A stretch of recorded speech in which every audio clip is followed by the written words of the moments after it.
from his studios in New York, it's time for Wake Up Call with Dan Tortora, where sports meets life.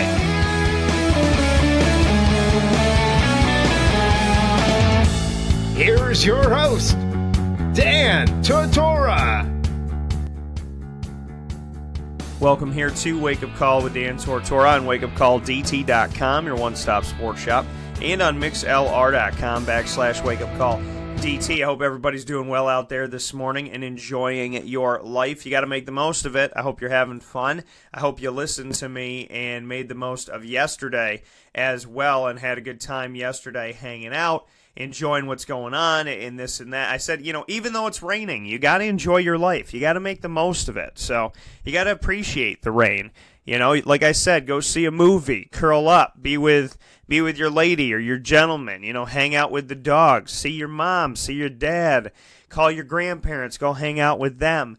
Have a good time at work. Put your favorite sweatshirt on. Whatever it may be to get you through feeling negative and not being positive about what was going on out there, because I don't mind the rain and I don't mind the cold, because to me, every day that I get to wake up is another chance to say thank you to God. It's another blessing. So I'm not going to waste that, and you shouldn't either. God bless to each and every single one of you, and I appreciate you. And I thank you. Somebody who went to school with me, I definitely appreciate her. Jen Doyle, she just put a message out this morning. She put, fighting cancer is one of the hardest things I have done. Some days it's all I can do to get out of bed. With each new day, I gain more weight. I lose more hair, and my mood swings are terrible. But today I was gifted with being here at the presence of God. And the presence of God is so strong at the beach for me. I just know I am going to come out of this better. I may not look like me or feel like me, but I feel God, and I heard Him loud and clear with a heart. And she is at the beach with these beautiful and undeniably natural rushing waves. So, we love you, Jen. You keep fighting. You win this thing. And everybody that's in the fight, I pray and I hope for each and every single one of you to win this, to overcome this, and to be better because of it. It's all going to work out. It's all going to work out. And I feel bad that, people go through what they go through. Any of us go through what we go through. But to me, I do. I believe that it's all going to work out. I believe it's all going to be okay. And I have nothing but faith and hope and appreciation for everybody that's out there fighting and everybody that's trying to do the best they can. It doesn't have to be cancer. It could be asking that person out you're afraid to ask out. It could be acing that test that you're trying to ace. It could be, walking. It could be learning how to walk with a leg that was, surgically given to you. I was on a plane recently, and when I was on the plane, there was somebody that was there that, that was right in front of me that had lost one of their legs, and so they had the medical leg, and I don't want to call it a robotic leg, but they had, obviously a leg that was, given to them and surgically put there. And I just thought to myself, everything that I say in my life is so hard, and I can't do this and I can't do that. I'm not going to be able to, overcome this or overcome that. And then I see that. And I see somebody that's fighting so hard every single day. And he looked totally fine. He's standing foot over foot, just waiting to get off the plane, just kind of hanging out. And he looks normal. Absolutely normal. Like he had gotten used to it. Like this is his leg and this is his life. And I don't know if he goes home and cries. I don't know if he punches the wall. I don't know if this is something that makes him sad. I hope it doesn't. But, we look at our lives and We complain about all the things that bother us, right? People's words bother us, and their actions bother us, and we don't like the way that they treat us and the way they talk to us, and I can't believe they'd say that or they'd do that, and I feel threatened, and I feel scared, and I feel frustrated. I'd rather feel threatened, scared, and frustrated for the rest of my life than not have my leg. Than, be, mentally handicapped and to know that, I need help throughout my life. I mean, we don't think about how hard it is for some people who have things happen that don't ask that. They don't ask to be born with, any type of mental block or, physical block, or to go to war and lose a leg, or, to lose it for some other reason, from an infection or something like that. Nobody asks for that. Nobody desires that. But damn it if it isn't beautiful. And when I see somebody that's, and forgive me because I don't know the words, mentally handicapped or mentally able or whatever the correct political whatever is now, it's no disrespect. I appreciate them all tremendously. And the thing that's crazy is that, the people that are, mentally handy able or however it is said now, they're some of the nicest, kindest, happiest people I've ever met in my life.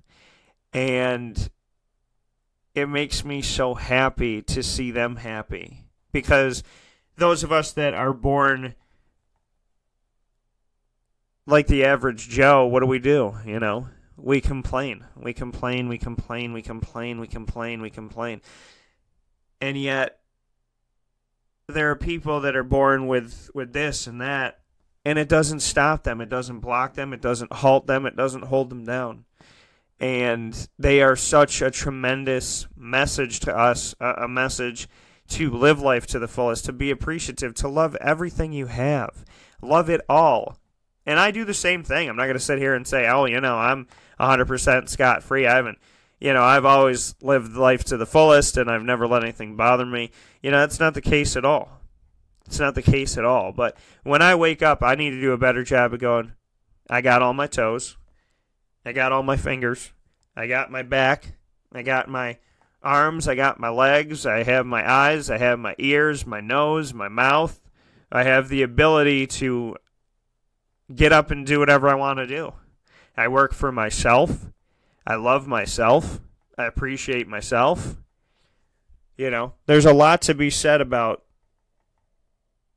just making the most of your life and to stop complaining and just live today, tomorrow, and the next day. Just live. Just give it up to God. Just live your life.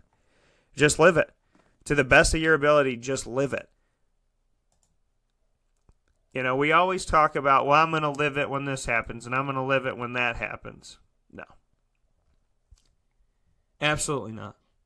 You're going to live it right now, no matter what happens.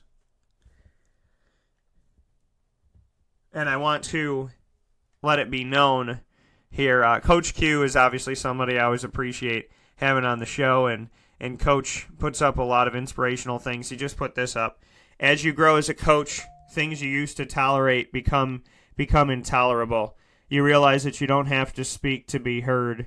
You learn that winners are never absent in the big moments. Malcontents and complainers are the ones who can't do it. You begin to value every moment, to stop feeding your distractions and energy sappers. Value every moment in your life.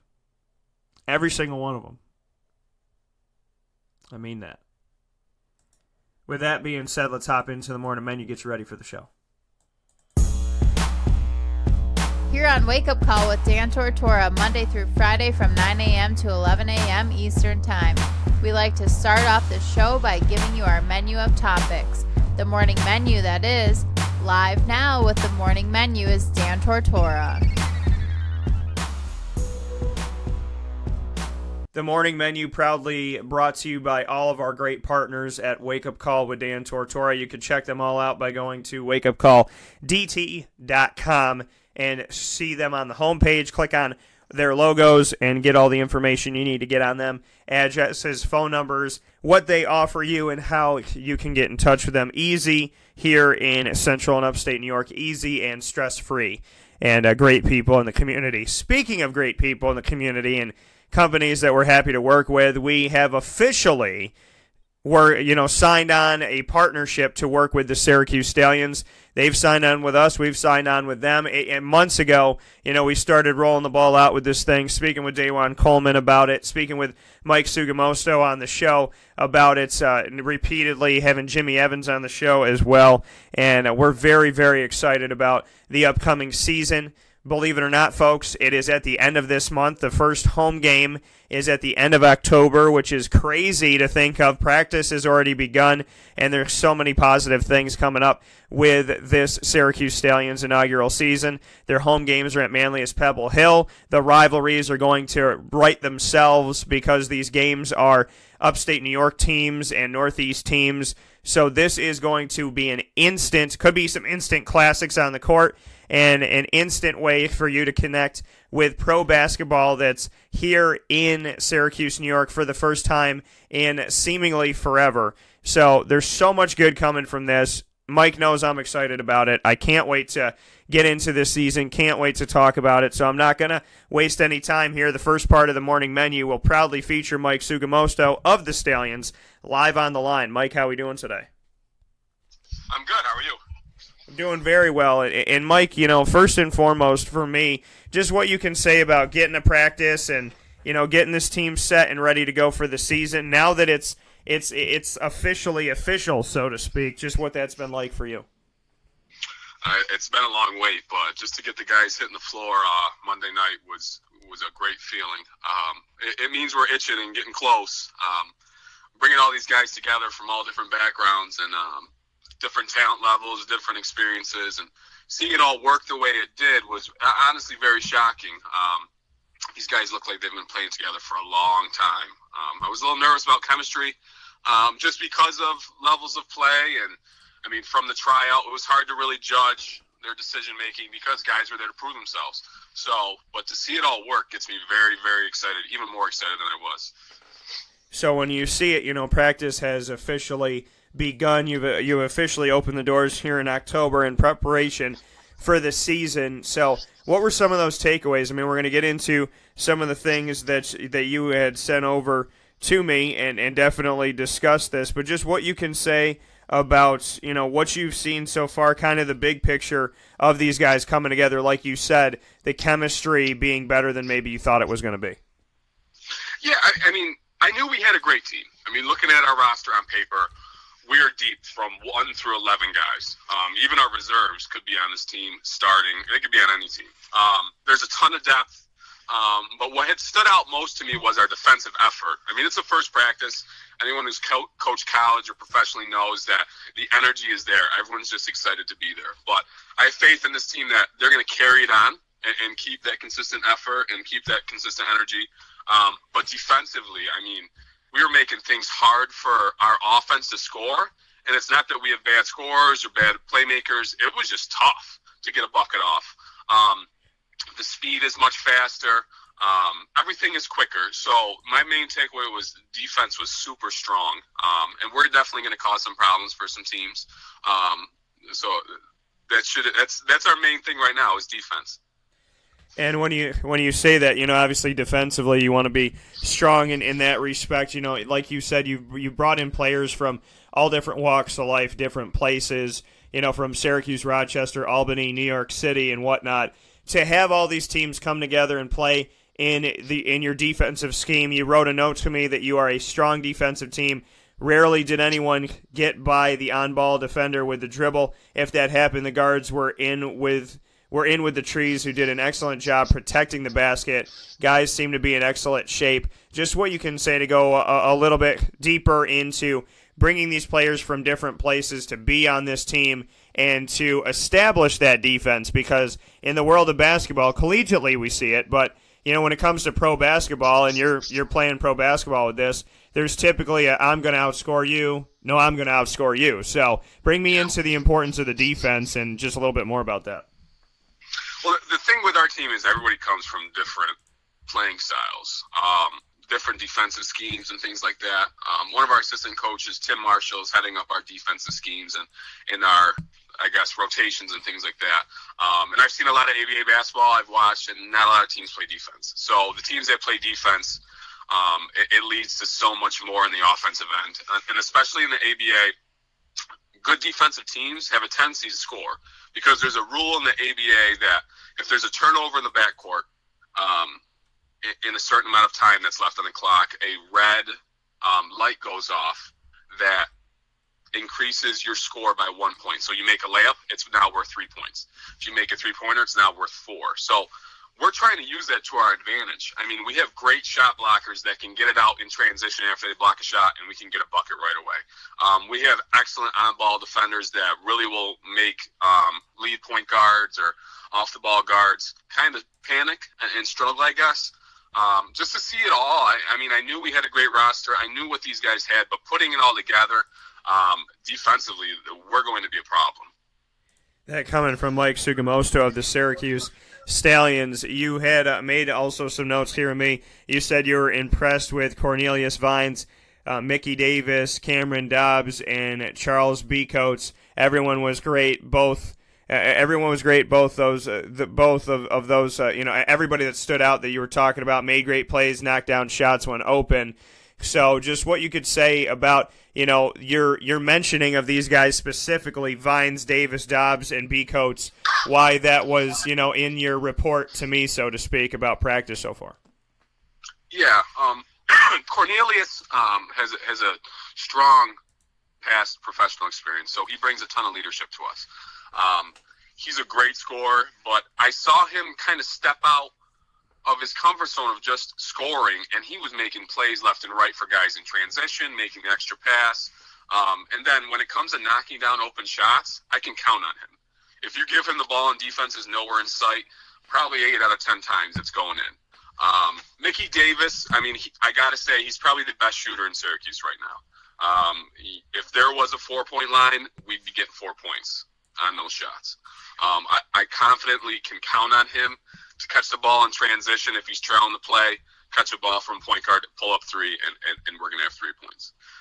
Charles B. Coates is from Rochester. He played ABA for the Rock City Ravens, and he just brings us another level of leadership. He is a Division II player from Mansfield University. He plays both ends of the ball. I mean, defensively, he's one of our strongest on-ball defenders, and it turns into so much for him in transition on offense. There were several times in practice, and this guy just got off strep. He had strep throat. He's like, Mike, I don't know how much I can go, and he crushed it. I mean, in transition, he was tapping the ball out in front and making layups, and it really motivated guys to step up their level of defense. So these guys are pushing each other. And then who was the last one? What was the fourth one? I can't remember. Cameron Dobbs. Yep. Dobbs, yeah. Cameron actually is a reserve of ours. So he played at Mississippi Valley State and then transferred to AIC, which is a Division II school. Cam wanted to try out for us, never ended up showing up because of transportation. He's from Albany. So this is the first time I've seen this guy play, and he should be on this team. I mean, any team could use this guy. He's left-handed. He's 6 foot. He can shoot. He makes plays. I was impressed with him mostly because I honestly haven't seen him before, and he walked right into this gym with a bunch of guys that he knows and doesn't know, and he fit right in. So thinking about in the long run, if things happen and I need to move in another guy, it'll be Dobbs. Speaking here with Mike Sugamosto of the Syracuse Stallions, just what you can say, like you said, about building that depth that some of these reserve guys, have the opportunity to move up for you, and that you have talent outside of the guys that you currently have on the roster. Just what you could say about, overall how hard it was to put that roster together, and that you do have some people waiting in the wings like Dobbs if need be. Yeah, it was a challenge. Trying to find the right balance. Our main thing, I mean, going from talking to our coaches, we want to have shooters on the floor at all times.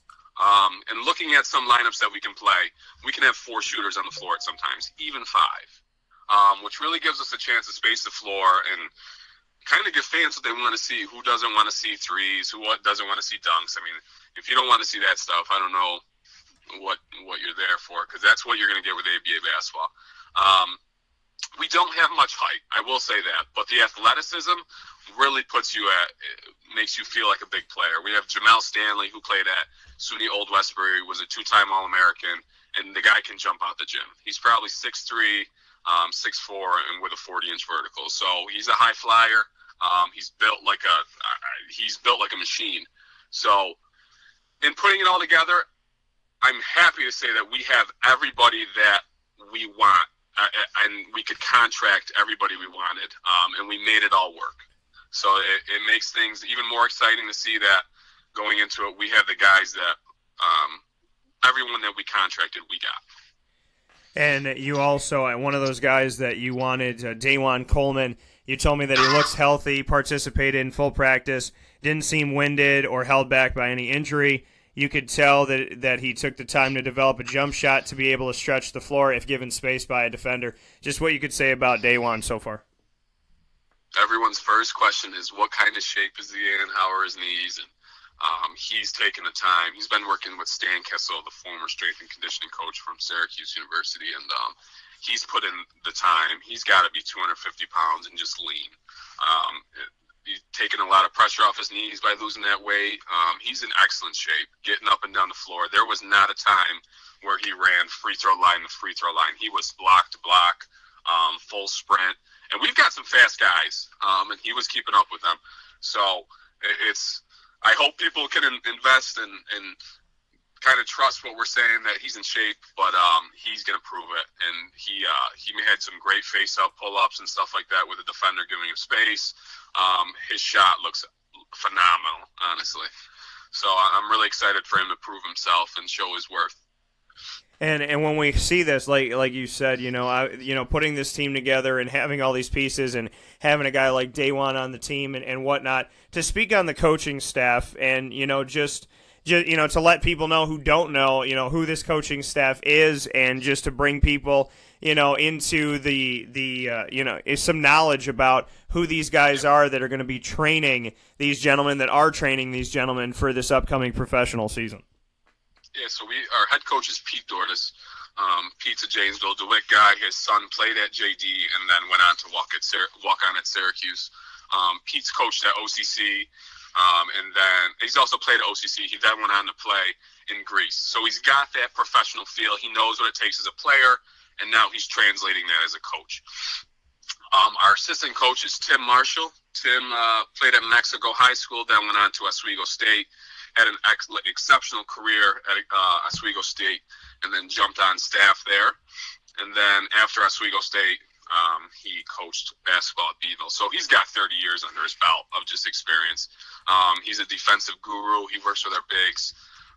So both of those two are a great mix. And then our third assistant is Vondell Brantley from Syracuse. He played at Wells College.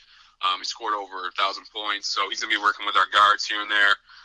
He's a big body guard, so he's left-handed, so if we ever have to work on posting up a guard, he's going to jump right in there with the guys. So the staff is well-experienced and a great wealth of knowledge, and they're respected. I didn't want a coach to come in that was going to be walked over or talked over, spoken over, but Pete has demanded respect right away, and it's been given.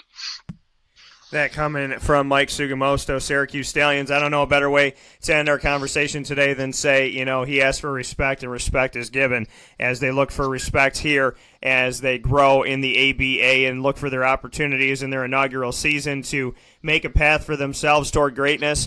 I know we're going to be talking a lot, Mike. There's a lot of stuff coming up, so it is with a great pride and appreciation that I say welcome to the Wake Up Call family, and let's get it done. Thank you. So I look forward to talking with you soon, and I'll see you out of practice very soon as well. All righty, sounds good. All right, take care. Thank you, you too. Thanks. That coming from Mike Sugamosto, once again, of the Syracuse Stallions. We'll take a quick step aside. We're coming back with 2019 Syracuse football commit, Dorian Hewett. Dorian Hewett, a safety from North Shore in Houston, Texas, joins me for the first time ever on Wake Up Call right after this. This is a Wake Up Call Fast Break. This is Jimmer Sikowski, owner-operator of Chick-fil-A Cicero, 7916 Brewerton Road in Cicero, right in front of the Home Depot. I had a deep feeling that God wanted me to do something bigger with my life and to help people, help others. I kept putting Chick-fil-A in my life, and I realized as I was going through the franchise selection process that positively impacting the lives of others was really core to what we do here at Chick-fil-A. First of all, it starts with the food. The food is brought in fresh daily. We bring in local produce. We prepare to order in the kitchen. We hand bread our chicken. We hand spin our milkshakes. It's great food. It doesn't taste like fast food. I think the second thing is the way people feel when they come in a Chick-fil-A restaurant. It's different. We try to treat people with intentional kindness here, which is very different and deeper than good customer service. And so I think it feels remarkable for most people to come in a Chick-fil-A restaurant. And then lastly, the impact that we try to have in the community is very different. It's a big part of the expectation of every operator of a Chick-fil-A restaurant is that they're actively engaged in their community, they're a leader in the community, and they're making a difference. When they realize that what we're striving to do is to shine a little light in their life, that's a very, very different experience than you will have in any other quick service restaurant. And it's that remarkable experience that I think people will emotionally connect with.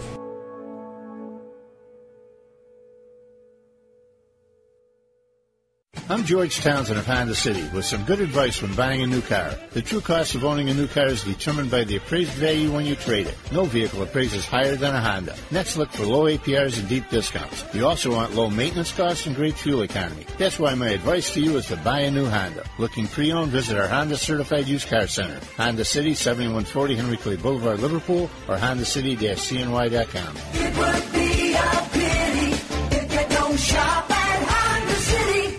For all of us that have always wanted our favorite restaurant to come to us, it's now a reality in Central New York with It's a Utica Thing, with Utica Pizza Company bringing their wonderful recipes that they've handed down through generations to you, to your event, to your business, to your home. It's a Utica Thing, proudly bringing Utica Pizza Company on wheels to your location. Call 315-738-8946. That's 315-738-8946 to bring Utica Pizza Company to your doorstep with It's a Utica Thing. Back here on Wake Up Call with Dan Tortora here on WakeUpCallDT.com and on MixLR.com/WakeUpCallDT. Listening in every Monday through Friday from 9 a.m. to 11 a.m. Eastern Time. It is an honor and a privilege to have Dorian Hewett on the show, safety, who has committed to Syracuse in the 2019 incoming class. And he is out of Houston, Texas. Very happy to have him on here from North Shore. Dorian, how you doing today? I'm doing fine. How are you? I'm doing well, Dorian. And first and foremost, before we get into anything about your recruitment and this and that, I got to ask you, you and I talked about it for a second off the air, but you saw that Syracuse-Clemson game on television. Just what you could tell me about, despite Syracuse losing the game by 4, just what that game showed you about where Syracuse is at right now. That game showed me that Syracuse does not quit. No matter what time, no matter how tough the opponent is, Syracuse is going to fight and keep going and try to get the W. So you saw that no-quit mentality by the team. Have you seen anything like this in paying attention to them in the past, or is this the best they've looked to you since you've been kind of paying attention to them? Last year when they upset at Clemson, obviously Syracuse is Clemson's fear. So I saw that, and I was proud of it. So you believe that moving forward from here that Syracuse has created a little bit of fear with Clemson? Yes, sir. And that coming from Dorian Hewett here with us from North Shore in Houston, Texas. Dorian, you are coming in, obviously, as a defensive back to Syracuse at the safety position. One of the guys that just came in, Andre Cisco, as well as Trill Williams, they're true freshmen that have not only gotten onto the team, but they've gotten playing time right away, and they've gotten interceptions and immediately affected the team. What does watching some of these true freshmen show you about opportunity at Syracuse? They're showing me that whenever I get the opportunity to go out and show what I have, give it my all and take my time. And when you watch them play, and knowing that they're true freshmen. You know, a lot of true freshmen around the country, they have to sit and wait their turn. They might wait a couple years before they get out there and get some real playing time. What does it say to you about Syracuse and the opportunity that's in front of you right now? It's telling me that Syracuse gives everybody an opportunity to go out and shine, and you better not mess up your opportunity. Andre Cisco, bunch of interceptions at the start of the season here early on. Antoine Cordy playing with him back and forth on social media saying, share some of those interceptions with your teammates and whatnot. I just spoke with Scoop Bradshaw, and he said, you know, when one guy gets an interception, we all get an interception. What is this defensive secondary showing you on Syracuse this year?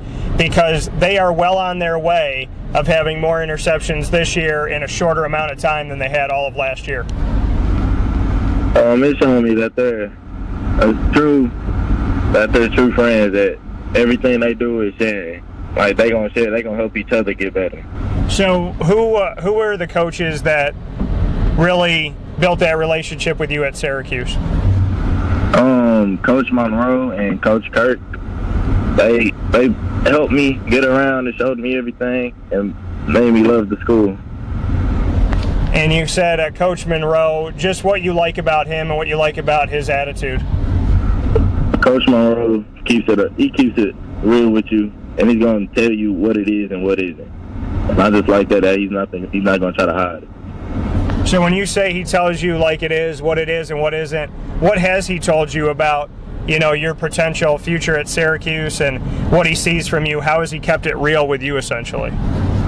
He told me he loved, when I went out there, he loved my speed, my size, and he loved my highlights, like my film. He said I could hit, and he said if I come to Syracuse, I could even better.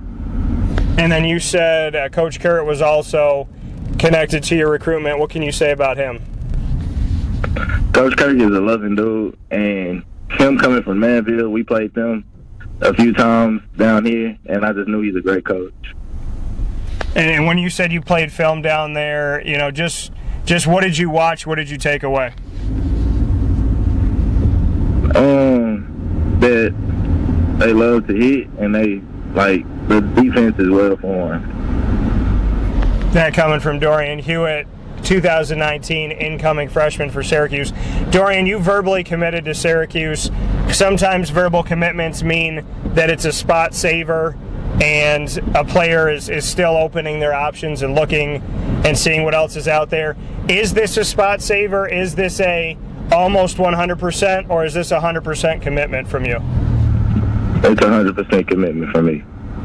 Have any schools still tried to get in touch with you despite the door being closed? Yes, sir. And who are some of the schools that tried to reach out when you said, you know, I'm fully committed? Texas State, U of H, Wyoming, and that's just a few of them. And when you went through your recruitment, Dorian, who were the teams that were maybe hard to say no to? When you chose Syracuse, was there any close second in this grand scheme of things? No, not really. So what made Syracuse the right fit? I mean, we've talked about what the defense is showing. You've spoken about a couple of the coaches that were involved in your recruitment.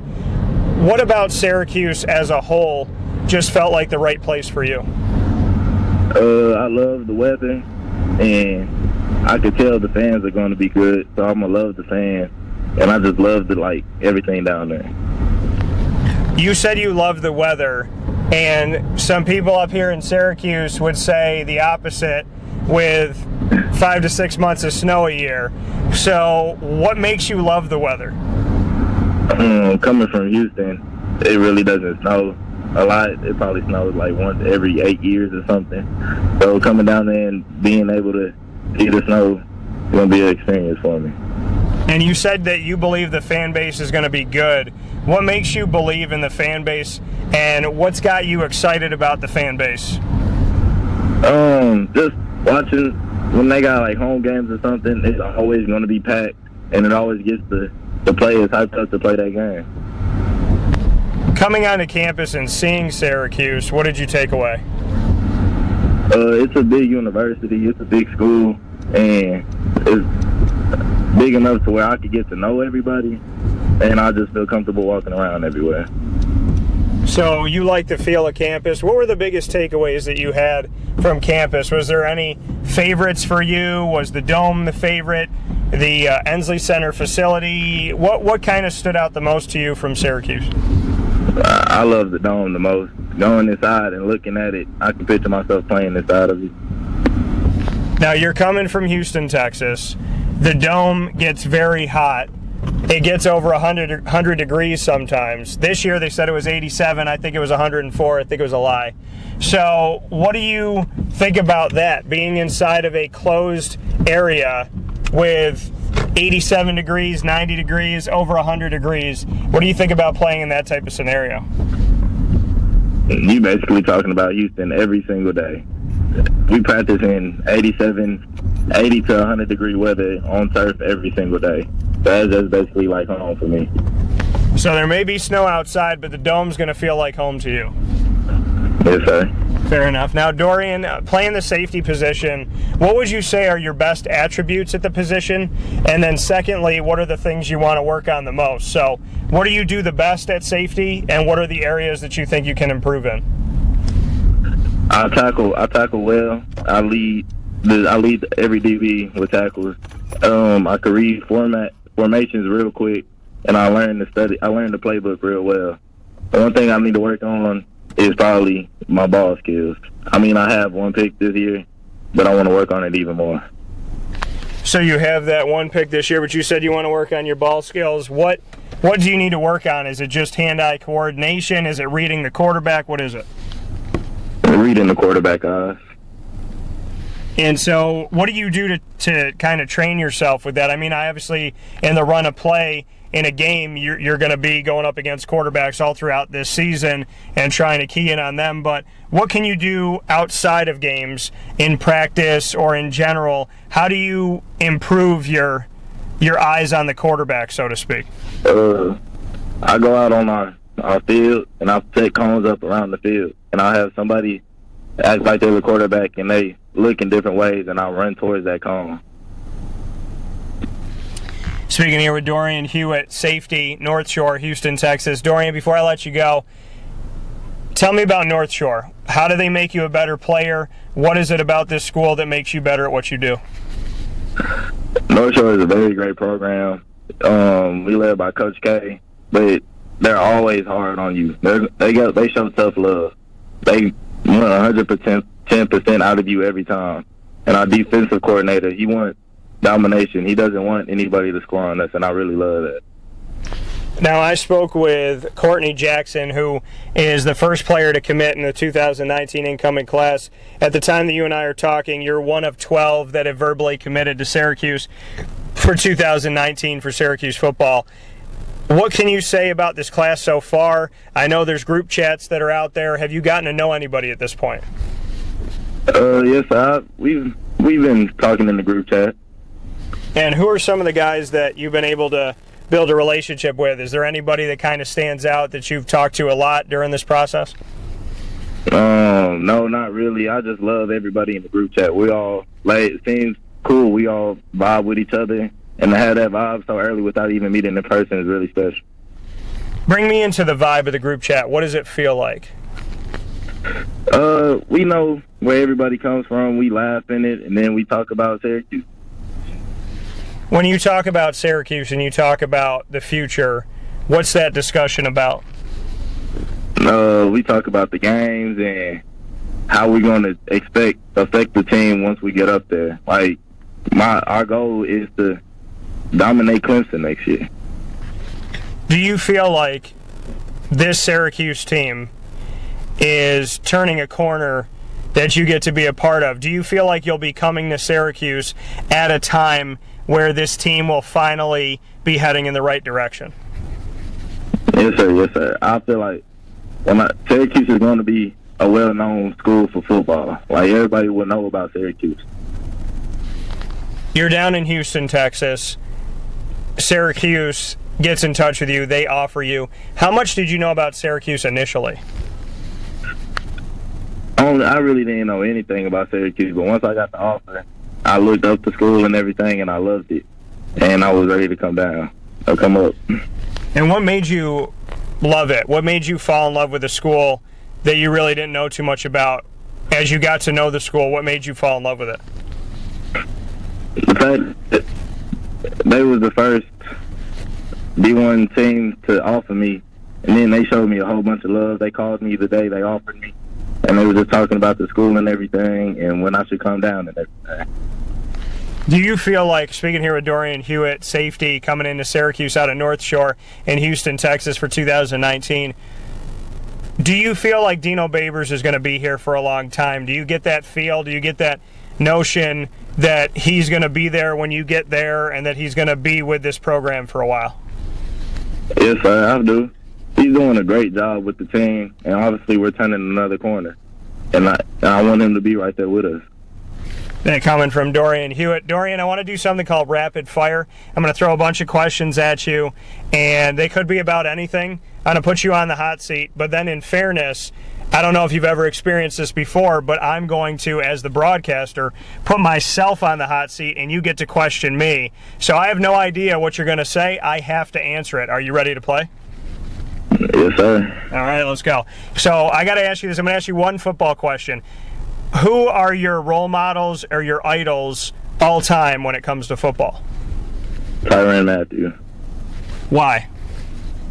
Because when he went to LSU, he played excellent, and then he met up with some bad friends, and they put him in a bad role, but that never made him quit, so he kept striving and made it to the NFL. Do you feel like your story at all has anything to do with that? Have you ever been around people that maybe tried to lead you astray that you had to overcome? Yes, I have. I had people that tried to lead me in the wrong way to go smoke or go to another party or something, but I didn't. I come home, study, and then probably get on the game afterwards. What made you, when people were trying to pull you away from your dreams, trying to get you to go out and do things that were going to take you off course, what made you stay on course? My father and my mother. My father, he showed me from a young age that football is a good sport to build your character. And I fell in love with football when I was 6 years old. My mother, knowing her, she wanted the best for me. So I wasn't going to come out here and waste what she gave me and do something bad. You said you fell in love with football at the age of 6. What made you fall in love with it back then? Just the way family is set. And I just love, like, the atmosphere around it. So if you grew up without a dad, the coach was your dad. And if you didn't have a brother or anything, your teammate was your brother, and they had your back no matter what.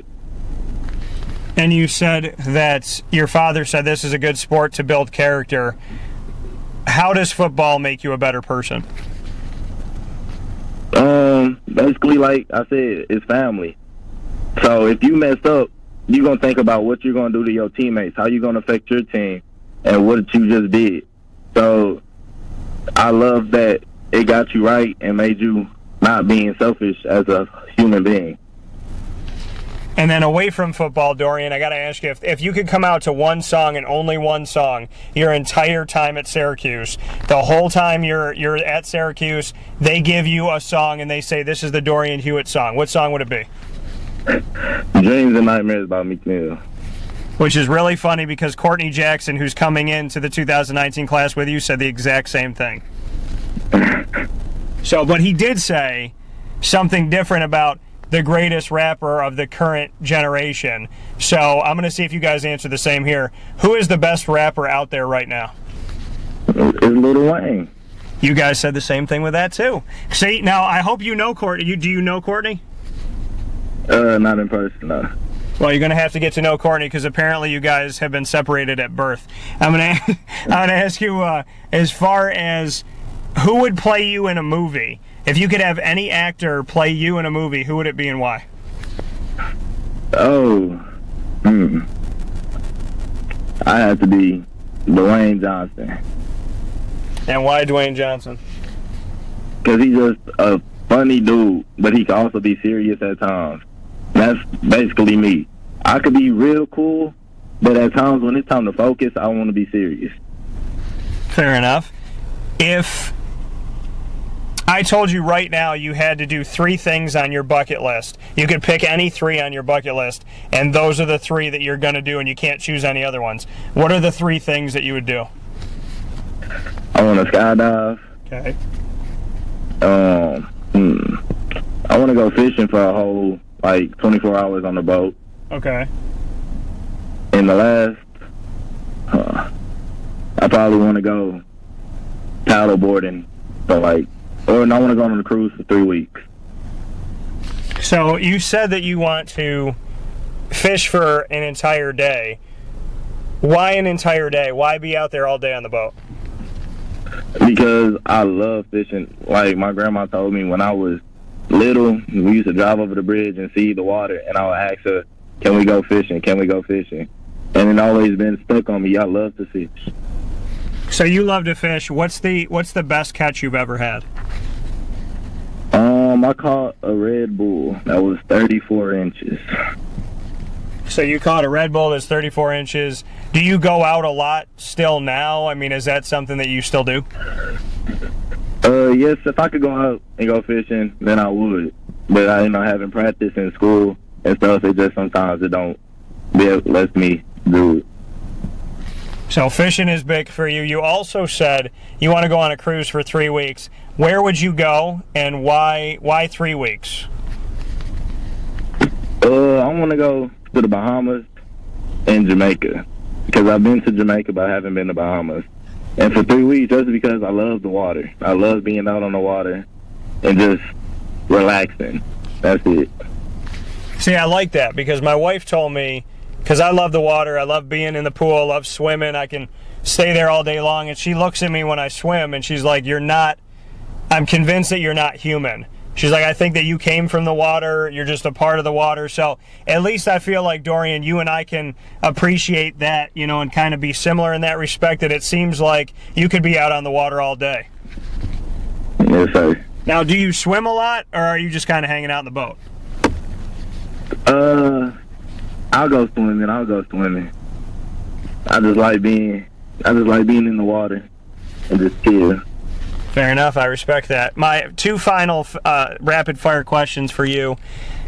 One of them is going to be, if you could be any superhero, who would you be and why?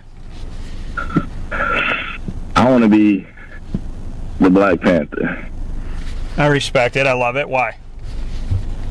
Because Black Panther can do anything any other superhero can. And then he fights for what's right.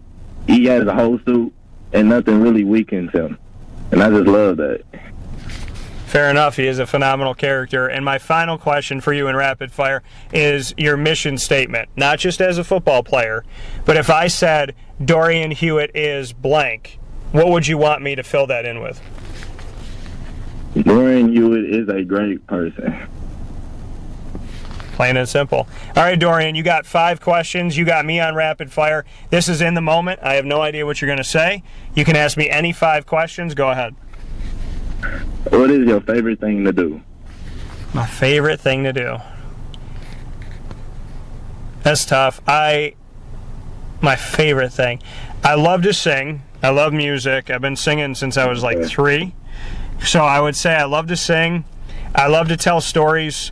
And I like the simple things, like sitting outside under the stars with my wife, just kind of hanging out on the couch. I love being in the water. I think one of the things, I mentioned it before, but I could be in a pool all day long. You could put me in there at 10 o'clock, come get me at 10 o'clock at night, and I'd want to stay until 11. That's just how I am. So I appreciate the relaxation of the water. Yeah. All right, so what's your second? If you had anything to eat for the rest of your life, what would it be? Tough. Probably pizza, because I think in a past life, I was probably a Ninja Turtle. All right. This one kind of deep. Okay. When you met your wife, how did you know that was going to be that y'all were going to get married? I would say when I met her, there was something about her, and it was weird. It was like she was cute. I looked at her, she was pretty, but there was like it's weird. There was like an energy around her. There was something, and I've never said anything like this before, but I just kind of, I was talking to one of my friends after, and I was like, there's something about this girl. I was like, I want to be around her again. There was something about her energy, like just the way that she was, that made me want to see her again. And I don't know, we just kept talking, and it's crazy because she's a beautiful person on the outside, but I focus so much about who she is on the inside, and they don't make her like her anymore. So I kind of knew pretty quickly that I wanted to marry her, and I just kind of let it take time, and she kept messing with me, like she's like, when are you going to do it already? And then eventually I did. And I love that. All right, if you could be any animal in the world, what would it be? Oh, man. Well, because of the character that you chose is one of my favorites next to Spider-Man, so I would say I would be a Black Panther or a Jaguar because they interest me. And I think the Black Panther would be cool because they can hide up in a tree and you can't even see them. So that would be fun. Or I would be a dog because I've had dogs my whole life, and there's nothing like unconditional love, and they definitely give it to you. So I would say a dog too. All right, your final one. What do you got for me? I got Tank.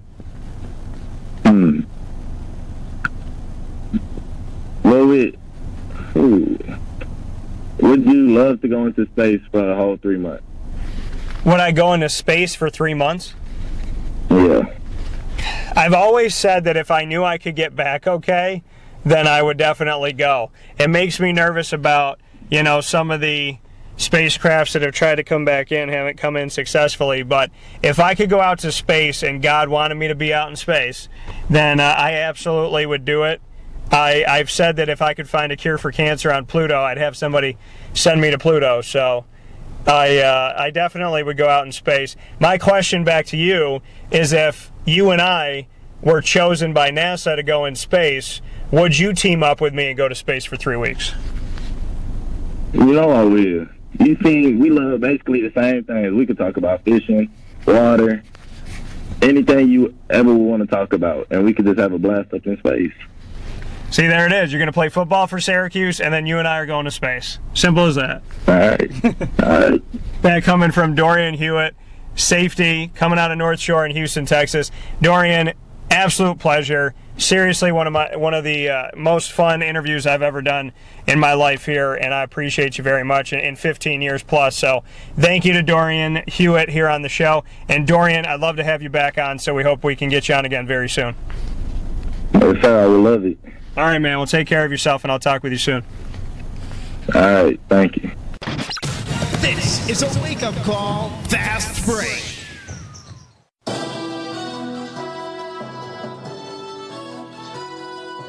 News is spreading in historic Herald Square about Syracuse's favorite sports and entertainment venue, the Press Room Pub, with lots of room next to 450 parking spots. Wash down their delicious 9-ounce burger for $9.95 with a variety of New York State brewed beers. TVs abound all throughout the location, including their 90-inch monster. Watch your game, enjoy time with family, friends, as well as bringing the kids to the playroom. The SU Alumni Party for every away football game is making headlines, as well as Robert Drummond, Syracuse football alum, and Dan Tortora's pregame show 2 hours before kickoff for every home game. Private parties available as well for as many as 300 people. Come circulate at the Press Room Pub, downtown Syracuse, and visit PressRoomPub.com right now for more information.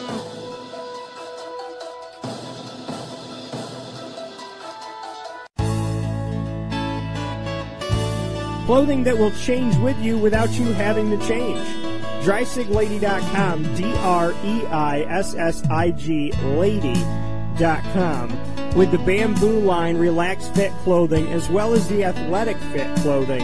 DreisigLady.com is fit for any woman, any time of the day, anywhere. Whatever you're doing, whatever your day commands of you, Command yourself to feel comfortable in Dreissig Lady Apparel. DREISSIG Lady.com. For all the women out there, feel good in what you're wearing. And don't feel like you have to constantly change throughout the day. Whether you're a stay-at-home mom, a business owner, going for a jog, going for a meeting, or just relaxing at home, DreisigLady.com is the right fit for you. DREISSIG Lady.com.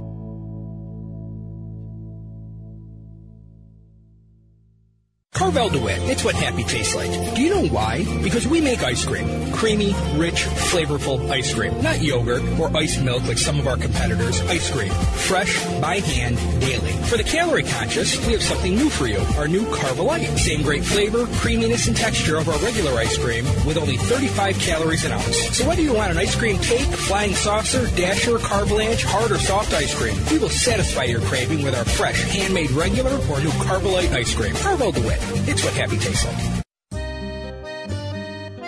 This is Lawrence Papaleo, licensed real estate salesperson for Gilbo Realty. Call our home office at 315-752-9513. Or better yet, call or text me directly at 315-748-2524. Let me ask you a question, Lawrence. If I needed you to help me buy a house, find the right place, could you help me do that? Joe, I'll help you find your dream home. You don't ever say my name on the radio, never. If I needed to sell a house, could you help me go about that the right way? Yes, I can. How do they get a hold of you? Call me directly at 315-748-2524. But you also do the commercial property. So if I got a business, couple businesses, got to take one here, move it over there, do this, do that, are you going to help me buy and sell my commercial property also? Yes, sir. I like that. What's my name again? I have no idea. Absolutely, but they need to know your name, so give it one more time. This is Lawrence Papaleo, licensed real estate salesperson for Gilbo Realty. My phone number is 315-748-2524. Why don't you tell them your name one more time and that number so we can jot it down? This is Lawrence Papaleo. Call me or text me directly at 315-748-2524. Gear up with the real deal at Dreissig Apparel, creating what people are going to see and learn about you before they even meet you. Gear up for what you need for your team, business, or event. To look professional, look good, and feel good, outfit yourself at DreisigApparel.com. That's DREISSIG Apparel.com. The only place to gear up with the real deal. What's the universal language of a fan? Clapping your hands. With Fan Hands, the ultimate sports fan accessory, find your team color, slip them on, and start cheering on your favorite team with 11 different colors, always in stock on fanhands.com, where you'll find the ultimate sports fan accessory. Real fans wear Fan Hands. Utica Pizza Company spells family. Your family, my family, their family.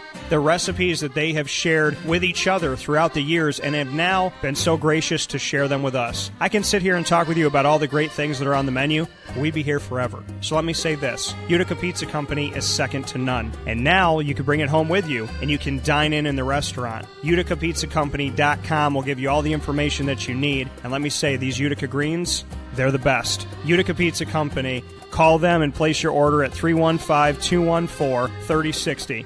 That's 315-214-3060. Families break bread at Utica Pizza Company. Get Hilton quality service at the most affordable price at True by Hilton Camillus, located right next to Costco in Township 5. True by Hilton Camillus offers you their signature sport court where you can enjoy basketball, volleyball, pickleball, soccer, lacrosse, and more year-round in their indoor facility. For reservations and information, call 315-314-8676. That's 315-314-8676. True by Hilton Camillus. Hilton quality service at the most affordable price.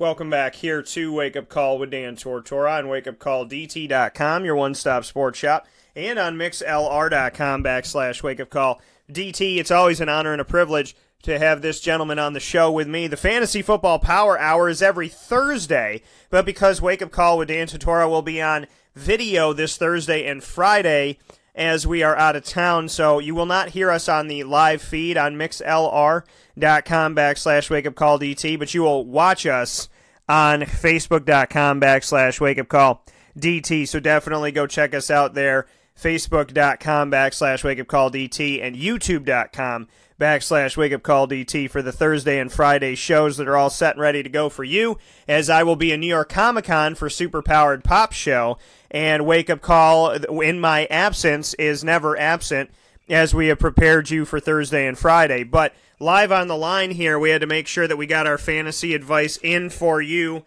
before we headed out to NYC, and that is with Mike Sofka of Hall of Fame FantasyFootball.com. Mike Sofka and I are together every Thursday in the Fantasy Football Power Hour. You got us a day early this week, and it's proudly brought to you by the Wildcat Sports Pub, the only place to watch the games, 3680 Milton Avenue in Camillus, New York, and the Penn and Trophy Center, which makes our Mini Lombardi Championship Trophy, as well as our Toilet Bowl Trophy for last place. You can find them in East Syracuse on 119 East 2nd Street in East Syracuse, serving the community for over 60 years, and they can also serve you outside of the community by going to penandtrophy.com. With that being said, the man's on the show. We're getting started with Week 5 in the NFL. Mr. Sofka, how are we doing today? Awesome. How are you? Doing very well, and we're gonna hop right into the matchups in just a second here, but not before I congratulate you through 4 weeks. With you, myself, John Newman, and Jordan Newman, we are the ones that make the picks every single week inside of the NFL, so we let you know who we think is going to win every week. And I want to congratulate you, Mike, because you are officially in first place by a couple on me. 37 wins, 24 losses, 2 ties. I have 35, 26, and 2. John 32, 29, and 2, and Jordan 28, 33, and 2. So as of right now, you have a 2-game lead on me in our week 1 through 4 predictions inside of the NFL. So congratulations. Oh, all right. Well, thanks. Just doing what we do, and I wish I could get more of them right. Yeah, me too. I rolled the dice on a couple of them this week, and if I hadn't done that, I'd be right there with you at probably 37. But 35, I'll take it, and we have our picks coming up this week that we'll go through. We'll give you every single prediction of each game that we have, and then we'll also tell you game by game, team by team, what to do fantasy-wise. So with that being said, Colts at the Patriots on Thursday Night Football. Mike, let me know what you're thinking about this game.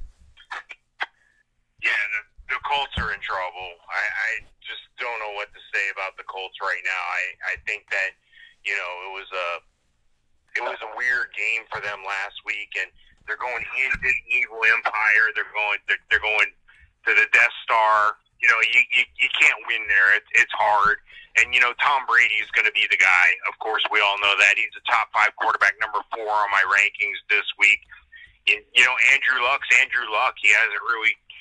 I don't know if Andrew Luck's truly back. It was encouraging. 2 weeks ago when it had a 50-yard pass at the end of a half to throw into the end zone on a Hail Mary, they didn't let him throw that ball. They went ahead and they brought in Jacoby Brissett. So that to me questioned his arm strength. And then last week the same scenario happened, but they let him throw the ball. So I don't know what's going on with Andrew Luck. And again, I got to see something before I'm a buyer there. Running back wise, I think this is going to be another semi-coming out party for Sony Michel. I think he did an excellent job with the opportunity he was given, but you got to understand James White is still heavily invested in the mix there. So I think Sony Michel's a number 1, but a low-end number 1 this week. He's going to get some, they're going to try to spread the ball around. Gronk may not play, so it's going to be an interesting issue there for New England. But when you look at Indianapolis' running attack, it's a question mark. Marlon Mack's been dinged up and hasn't really played. Jordan Wilkins has been inconsistent at best. And Nyheim Hines is your pass-catching guy. That's very clear in PPR leagues. That's the guy you want. Nyheim Hines will be a a running back 3 or a flex for you this week, but I don't like any of the running back situation in Indianapolis.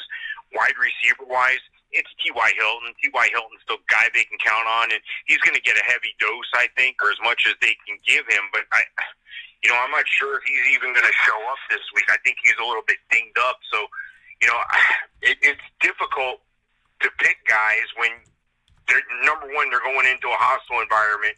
They're going into an environment where, New England has to win. They've looked bad. They notoriously start slow as of late, and this is their time. It's October. This is when New England puts the pedal to the metal. So, Ryan Grant has been something, but I don't know if you could start any of these guys this week. I do like a guy that New England has, though, in Josh Gordon. I think that's a sleeper type kind of pick. I think he's going to show up big. I think they got to take that pressure off the situation with Gronkowski may not be able to play, and when he has been playing, he's been triple teamed. So, I think if you're looking for that long shot guy, maybe in DFS, that's the guy. And if I'm not mistaken, Julian Edelman is going to be back this week as well. So, that's going to be something to behold. I'd be interesting to see how they get him involved in the mix. Philip Dorsett's been spotty. Chris Hogan's been spotty. Look for Dwayne Allen to get a bulk of the tight end looks for New England. And for Indianapolis, I think Jack Doyle going down was the best thing for Eric Ebron. He's the man there in Indianapolis. He's a tight end one, a low-end tight end one this week. And you're obviously picking the Patriots in this one, I would think. Yeah, absolutely. So with that being said on your side of it, for me to start off with the away team first and take a quick look at the injury report here for the Colts. First and foremost, if we get down to what the Colts have going on, Adam Vinatieri, who used to be a Patriot before he was a Colt, he has a groin injury. You got to watch that if he is your kicker. Marlon Mack's hamstring injuries got him limited. He has been limited in what he has been able to bring to this team in the backfield. As Mike said, not a lot of trust in a guy running the ball for you in Indianapolis, and it's been that way for a while. T.Y. Hilton hamstring injury, didn't practice early on this week as well, so you just want to watch out for each of those injuries that could be affecting your fantasy team. As far as the Patriots go, Josh Gordon has a hamstring injury that's left him limited, and Rob Gronkowski with the ankle injury, not looking the best right now, so you want to watch those two. But as far as who you should put out there, I'm not a big fan of Andrew Luck. I haven't been.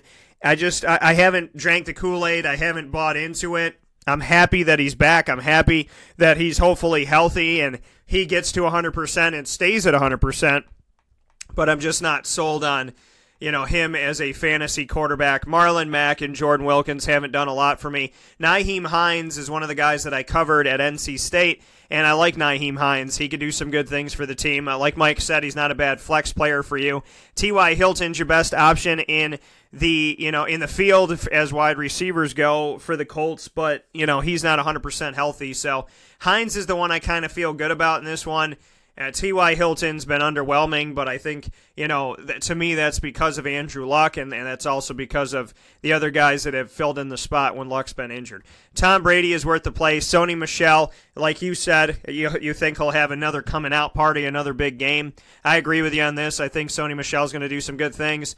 It's crazy to think that this team had 5 running backs, but now with 2 of them on injured reserve, they really only have Michel and White. Kenyon Barner we're probably not going to see much of, if at all. So, maybe in some goal line situations and whatnot. So for me, this has opened the door for White to be White and Michel to be Michel. They're both worth the play in this game.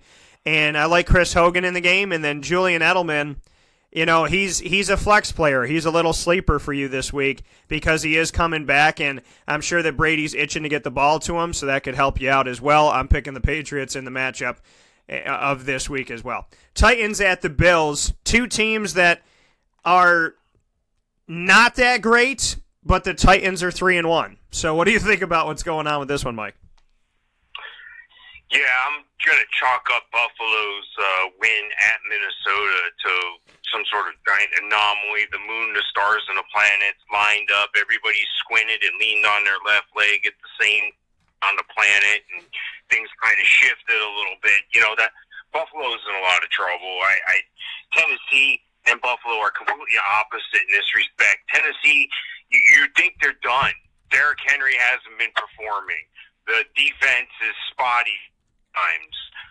The quarterback situation, Mariota's been hurt, dinged up. It's funny. I mean, he's got numbness and can't feel his throwing hand.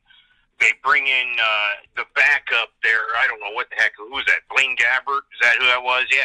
He was there for about a quarter, and then that was it. He was out. And then they got nobody. Corey Davis didn't show up until last week. So, but they've been finding a way to win. They've been finding a way to get things done. And Buffalo's the complete polar opposite. They find ways to try to contaminate their own situation and dirty up the waters there. And I just direction they're taking. But I do feel positive about the guys that are there in Buffalo. They're playing hard, and that was evident in Minnesota. You know, I think that if you're looking at a quarterback in this game, you're looking at the wrong game. I don't like either quarterback in this game. I'm sure there's a better option out there, but both are bottom end guys and only start if you have to. I mean, Josh Allen's Josh Allen. He's got the second most sacks in the league. You know, the offensive line there is porous, and he's having trouble getting out of the way. So Mariota's still dinged up, and you know, I'm not sure Corey Davis is what he showed up to be last week yet. So I don't think you can play either quarterback. Running back wise, I'm not sure that you can want to start anybody besides Deion Lewis. Derrick Henry's inconsistent at best. He's a powerful running back. He's just not getting the job done for me. Deion Lewis is the guy they're going to throw the ball to, and I think he's been doing better with the touches he's been given there. So that's definitely a guy you want to consider as maybe a running back 3 for you, maybe a bottom end 2 if absolutely necessary. You know, we got the bye weeks here in full effect, so there's going to be guys you're not going to be comfortable with, and there's going to be guys you're going to be a coin flip with. So, you know, hopefully we're able to help you with that. And I'm looking at Buffalo's running attack. LaShawn McCoy's kind of dinged up. The offensive line is real porous, not real confident in their passing attack either. There's not a tight end or a wide receiver I can start from Buffalo, and almost the same for Tennessee. You know, with Delaney Walker being out, I know they, you know, did away with Rashard Matthews. A dark horse guy is Taywan Taylor. Sorry, he's a guy that, you know, he might do something for you. So he's probably available out there. So if you're desperate for a guy, that might be the guy. Corey Davis may even be out there, and he did have the coming out party last week. But to me, that's a little too late. I don't think you can count on Jonnu Smith or anybody there. And look for this to be an ugly, muddy game. What I mean by that is a back and forth, a close game with a lot of field goals. And for the record, I got to go with Tennessee. They're finding a way to get games won. Yeah, I got to agree with you that I'm going to have to pick Tennessee to win this game because they're just simply, like you said, they're finding a way. You know, they are the thorn in the Jaguars' side. I wrote the article that they are the Jacksonville Jaguars' kryptonite. They have been since they've come in and the Jaguars have played them. Jaguars have a 20-26 record all time against them.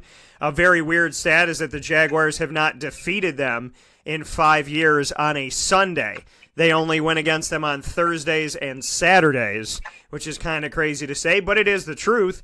And, you know, so the Titans have found a way to win. The Titans are 3-1. The Jaguars are 3-1. And the other side of it, the Houston Texans are 1-3.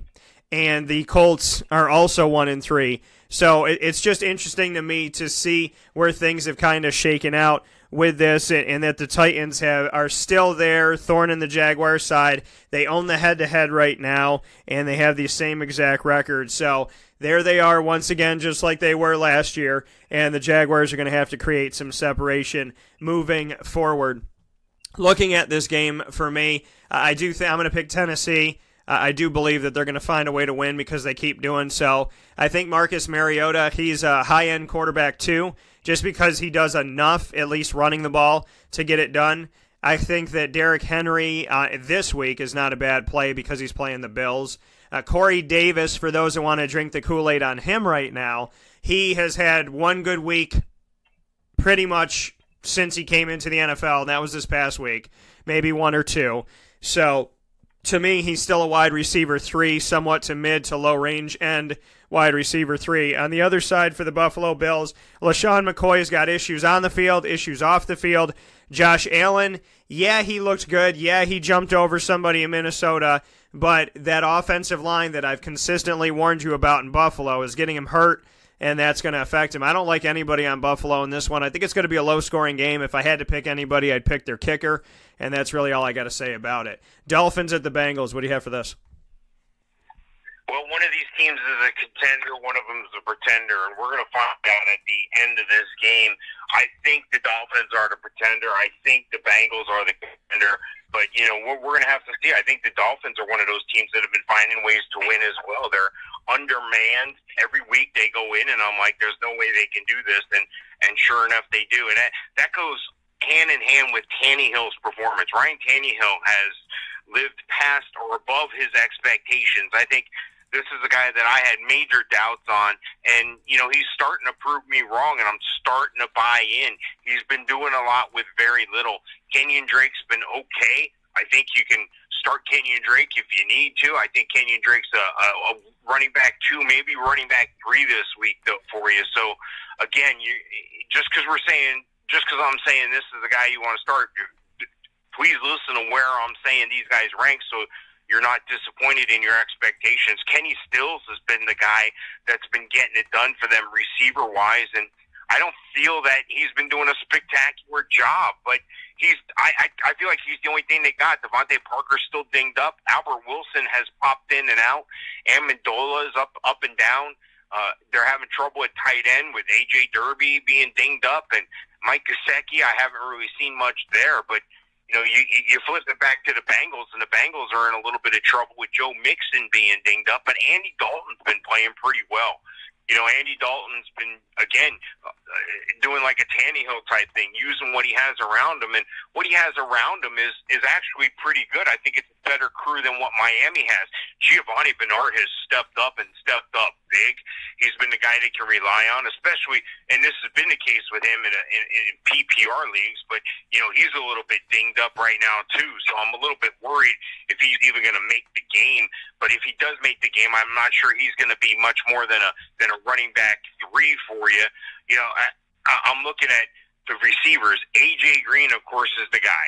A.J. Green is probably the best player on the field, and he's a wide receiver 1. I like Tyler Boyd. Tyler Boyd has shown up big time, and he's a bottom-end wide receiver, too. It seems like he's come out of nowhere, and they're going to rely on him even more. John Ross, one of the fastest guys out there, he's been able to show up, and, they got, I don't know if you saw that tape of the Tyler Eifert ankle injury. It was brutal, very brutal.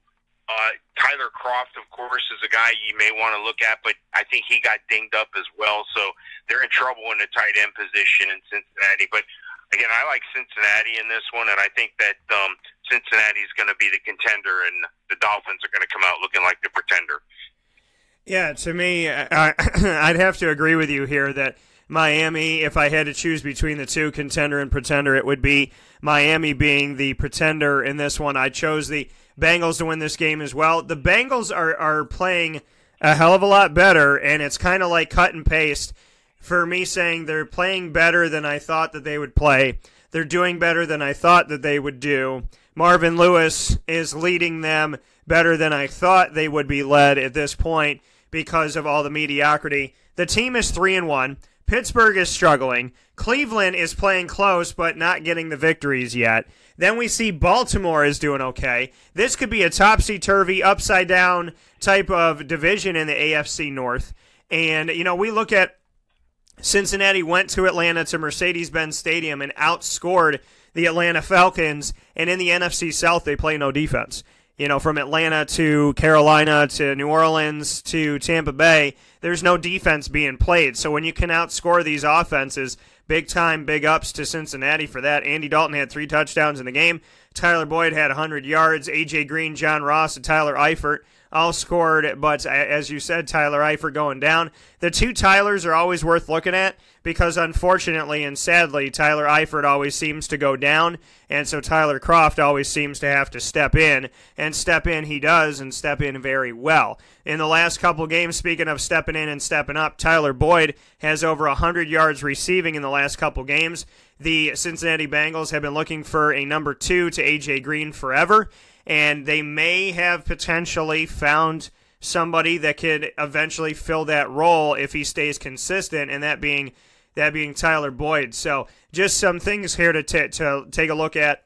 Giovanni Bernard has an undisclosed injury. Joe Mixon has a meniscal injury. John Ross is undisclosed, and obviously Tyler Eifert is going to be out in this game. On the other side of it for the Miami Dolphins, Devontae Parker has a quad injury that's left him questionable, and outside of that, there's nobody else for you to worry about on the Miami Dolphins as far as that goes. And for the Dolphins, first, for them being the road team, the guys that I would play in this one, I would consider Kenny Stills, but I kind of relegate him to a flex position this week. And then with so many different running backs and not knowing what the hell is going on, I can't really tell you that any one of these guys is worth trusting in and rolling the dice on. I want to say that Kenyon Drake could be the guy for you, but ultimately when push comes to shove, if we look at the numbers, Frank Gore has the most carries, followed by Kenyon Drake. They don't have much to show for it. They have one touchdown between the two of them, so I don't feel good about any of them. If you have to go deep, it's kind of a toss of a coin in that situation. The only player I really like on Miami is Stills, because I do think that they'll work to get him the ball, and I think that Cincinnati is going to give up something. Danny Amendola is a wide receiver 4 for me. Cincinnati, I like Andy Dalton in this game as a quarterback. Low end 1, high end 2. I like A.J. Green and Tyler Boyd. John Ross would be a flex guy for me. He let me down last year, so I'm still not sold on him. And with Joe Mixon out, Mark Walton has an opportunity to step up with Giovanni Bernard. Bernard isn't a bad one to throw out there. And Thomas Rawls, the journeyman, is the 4th stringer on the team. So just make note of that. They do have a bunch of different guys, and I think if you're going to play anyone, it would be Bernard in the backfield for Cincinnati. I'm taking the Bengals in the game, as is Mike. Ravens at the Browns. What do we think about this one? Yeah, the Ravens look pretty good. They look pretty good against the Steelers, but then if I take a breath and remember, we've been talking about the Steelers are a potential train wreck waiting to happen with Antonio Brown and Ben Roethlisberger apparently not getting along now, Le'Veon Bell not reporting, the locker room getting divided, quotes coming out of the locker room now like it's getting real hot in the kitchen. You're either in or you're out. You're either on board or you're not. The coach is getting asked daily about Le'Veon Bell. It's one of those pressure cookers, and somebody's left the valve, or somebody's left the you didn't tie it down correct, and the top is getting ready to blow off this thing. So I'm kind of treading lightly on how good the Ravens look, but they have looked good. Their loss came against the Bengals, who we just talked about, and the Bengals looked good at that as well. But the Ravens have beaten the Bills. They've beaten the Broncos, and now they beat the Steelers on the road, and now they go on the road again. AFC North, these are always tough games. You can always throw out the records. It doesn't really matter if one team's 1-2-1. It doesn't matter. It's the AFC North. It's going to be a close game. Look, I like Baker Mayfield. He's real exciting to watch, but he's not going to be a real exciting play for you in fantasy yet, and not this week against that Baltimore defense. Baltimore's defense, they don't rebuild, they reload. They're one of those type of systems. They're one of those type of organizations that always has those couple core guys in the defense, and the rest of the defense comes along pretty nicely. So, not the super dominant defense they once were with Ray Lewis and Ed Reed, but they're able to get the job done, and I think they're going to keep Baker Mayfield somewhat in check. Baker Mayfield, again, a low-end quarterback, too, this week. Joe Flacco's been getting it done, though. Joe Flacco looks good, although the Cleveland defense has been looking good as well, so I'm counterbalancing that. Joe Flacco, the number 16 quarterback on my rankings this week. And running the ball is what Baltimore likes to do, and Baltimore's Alex Collins has been doing it very well, but I like the effort by Javorius Allen. He seems to be a guy that gives them a spark. He's a pass-catching guy. He's a third-down guy, but he's capable of carrying the rock on first and second down as well. So I like the 1-2 punch with Collins and Allen. I think they do somewhat cannibalize each other.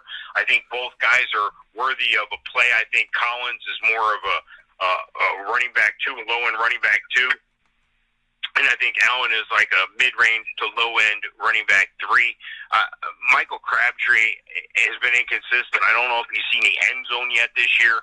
Willie Snead stepped up, made a couple good plays last game, but I'm not really sold on any of the wide receivers. If I had to start one, I would start John Brown just because of the upside at a wide receiver 3. Crabtree may get a wide receiver 2 type targets, but is he going to convert? Is he going to be able to score touchdowns? So, and Cleveland's defense has been okay. However, they are dinged up in their secondary. So again, for whatever that's worth, I go by performance and I go by matchup. And this is going to be the first matchup really in the regular season for Hayden Hurst, going to come off being injured with an ankle injury. And Mark Andrews has been getting some targets, but they've also had Nick Boyle and Max Williams in the mix there too. So murky situation at tight end in Baltimore right now. You can't depend on one guy. But if you do pick the right guy, it could pay off. But I can't buy into any of these guys right now. And on the other side of the ball for the Browns, I like Jarvis Landry, of course. You have to. Rashard Higgins. Antonio Callaway's a big play guy. He's a boomer or bust guy. But Jarvis Landry's the guy you're going to start there. Jarvis Landry, may put up wide receiver 2, wide receiver 3 numbers. It's probably going to be more like a mid-range wide receiver 2 number this week. And I'm not sure that you can really rely on too many receivers, but the one receiver I would rely on is Dave Njoku. Now that Mayfield is the quarterback, we all know the check down friend of the quarterback is the tight end. And Njoku, I think, is going to be that guy. He's going to slowly creep in the top 5 or 6 tight end status by the end of the year. Make sure you're on board to train before it leaves the depot. And, of course, I like the Ravens in this one. Yeah, I'm going to have to, in this one I'm going to go on the other side of it, and I'm picking the Browns in this matchup. I think that, you speak of guys cannibalizing each other. I think this division cannibalizes each other as well. So, when Baltimore is going up on the road to Cleveland, Cleveland's been close in a couple. They just saw an overtime one slip away, and I'm sure that this, that is a game where close is not close enough.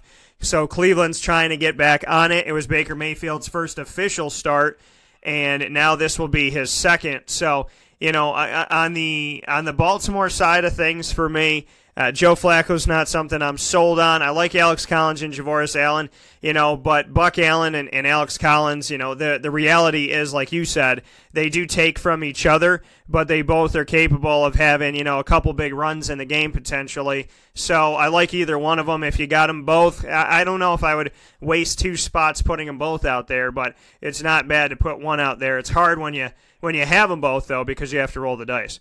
And then as far as receivers go, for the Baltimore Ravens, there's a bunch of different guys that are out there catching passes and doing different things, but if I had to put my money anywhere, it would be with John Brown, because John Brown's been the guy that has the most touchdowns. He also has the most yards on the team, and he's doing it on 3 less receptions. So, I'm kind of a fan of that. The thing is, through 4 games, though, Baltimore has only threw, 15 passes here to John Brown or 18 there. Some of these guys catch 10 balls, 9 balls in a game. So because they're spreading it out so much, Andrews has 10, Max Williams has 12, Crabtree and Snead have 18, Brown has 15. So it's it's good for Baltimore, bad for fantasy. But if I had to pick one, I would say John Brown as a wide receiver 2 for you this week. On the other side of it, in Mark Andrews, I'm not totally against. I think that he has something to bring to the table, and Hayden Hurst has been underwhelming, and he's been hurt. So Andrews is a tight end 2 for me this week, and he's an option that maybe you could take. On the other side of it, I like Baker Mayfield in this game. I think he scores a lot of points. He creates a lot of opportunities. He gets the ball down the field. Now, if you lose points for, takeaways and whatnot, if you lose points for interceptions and fumbles, then that could be somewhat of an issue. But Baker Mayfield, in my opinion, he's going to get you some points. He's going to make it happen, and I think that he's worth the play, especially if maybe you had him as a backup and somebody for you is off this week. I like Carlos Hyde in the game, and I like Nick Chubb in the game, and I like Duke Johnson Jr. I think Duke is a flex guy. Carlos is worth being your number 2. Chubb is worth being your number 2, depending on who your number 1 is. But they got a good backfield in Cleveland, and I like them all. Jarvis Landry, I like Jarvis in this game, and I think Antonio Callaway is going to have a bounce back. He's a low-end 2, high-end 3 receiver for me this week, and I am picking the Browns. Packers at the Lions, Mike, what do you have for this? This is going to be a closer game than people think. Matt Patricia, don't forget, he's a defensive mind. He's going to do what he needs to do to figure out how to make Aaron Rodgers move. Aaron Rodgers still dinged up with that knee, not as mobile as he used to be. They say he's getting better on the mend, but if you keep stressing it, I don't see how you can make it better without just rest and taking care of it. But, he's playing through it. I guess they've determined it can't get much worse. I just don't think it's going to get any better playing on it. And I think that they're going to figure out a way in Detroit to rush him, to hurry him, to flush him out of the pocket where he's not as mobile and he's going to be forced to throw the ball away. I still like the Packers in this game, and I still like Aaron Rodgers in this game. That being said, he's the bottom end quarterback one this week, and I think he's worthy of that. And I think when you look at on the other side of the ball, Matt Stafford, another bottom end quarterback one against the Green Bay defense, which is okay. Green Bay's defense is pretty good. Running back wise, though, this is where you're going to see a little bit of a difference, though, because, the Lions look like they finally found their 100-yard rusher, a guy that they can roll out there just about every game, and Kerryon Johnson. We kind of been expecting this going in, but they've been suffering with Theo Riddick, LeGarrette Blount, Amir Abdullah. Nobody's been getting the job done. It looks like Kerryon Johnson is going to be the guy, so I would roll him as a running back, too, this week without any problems. And Green Bay, they're hoping that Aaron Jones is going to take off. It's been a muck and mire mess with Aaron Jones being out the first couple weeks, and then he comes back and they're slowly bringing him up to speed. But if there's one guy out of Jamal Williams, Ty Montgomery, and Aaron Jones has the most upside to me, and I think he's going to be the most exciting player and the overall winner of that position come year end. So again, make sure you're on the train before it leaves the station. Devontae Adams, he's their passing attack. That's what they have. That's what they do, and rightfully so. He's a mid-range wide receiver one.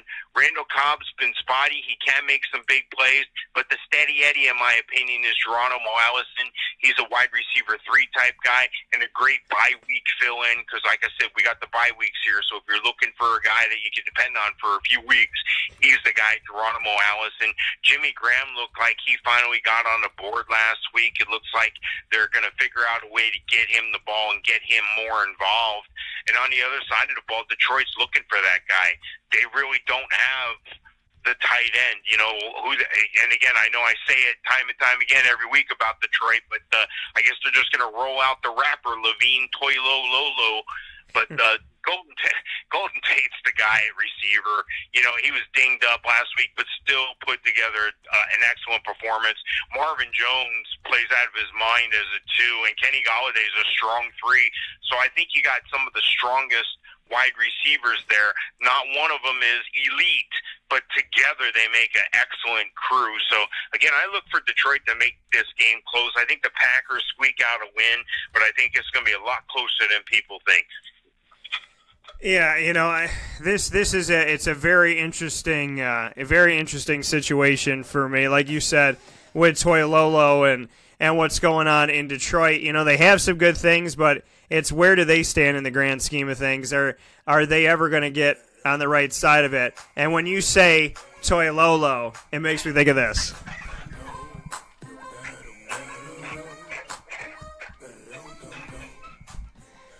So we have Mr. Toilolo, and I think he should come out to that song because I think if he comes out to that song, there's a better chance that he will have tremendous success on the day. And speaking of having success on the day, let's talk about the players that you have to look out for in this game for fantasy football on your roster. So once again, Packers at the Lions, and for me, obviously, if he's healthy and set to go, the question is how healthy is healthy for him. But Aaron Rodgers is not on the injury report this week, which is good.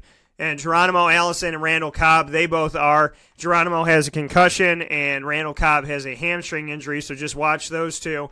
As far as Detroit goes, Michael Roberts, one of their tight ends, has a knee injury, and outside of that, there's nothing to worry about. So, in my opinion, for Green Bay to start things off in this, and shout out to our resident Detroit fan in Central New York, Johnny, who is going to this game. It's his first ever NFL game in Detroit, seeing the Lions, who are his favorite team, on his honeymoon with his wife because she's awesome, and she's also, shout out Aaron, she's a Green Bay fan. So she's going to be cheering on Green Bay, he's going to be cheering on Detroit, and the house divided is going to be celebrating their honeymoon wearing different jerseys at Ford Field, which is going to be pretty cool. I like Aaron Rodgers in the game. I like Devontae Adams in this game, especially if Geronimo Allison can't get better. If he is able to get back onto the field, he's something, he's somebody to look to. And for some reason, I feel it this week in the flex position. Marquez Valdez-Scantling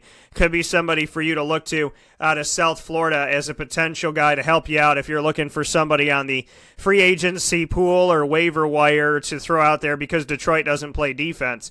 And on Detroit's side of it, I'm not sold on Matt Stafford. I don't like a lot of the things that he has been doing. I don't think he's an elite quarterback in the NFL. I think I could have argued it in the past, but not right now in the present. I like Kerryon Johnson, and as far as wide receivers go, I think that Kenny Galladay, Golden Tate, Marvin Jones, they're kind of a toss-up this week for me. But, Jones, Galladay, and Tate have all done some good things. I don't think you hurt by playing any of them. I think Jones is a 2, Galladay's a 2, Tate, for me, is a 3 this week. And I like Kerryon Johnson because when in doubt, I think they're going to run the ball. But we have a rule when I mention Kerryon Johnson. I can't just mention Kerryon Johnson. When I speak his name, I have to do this.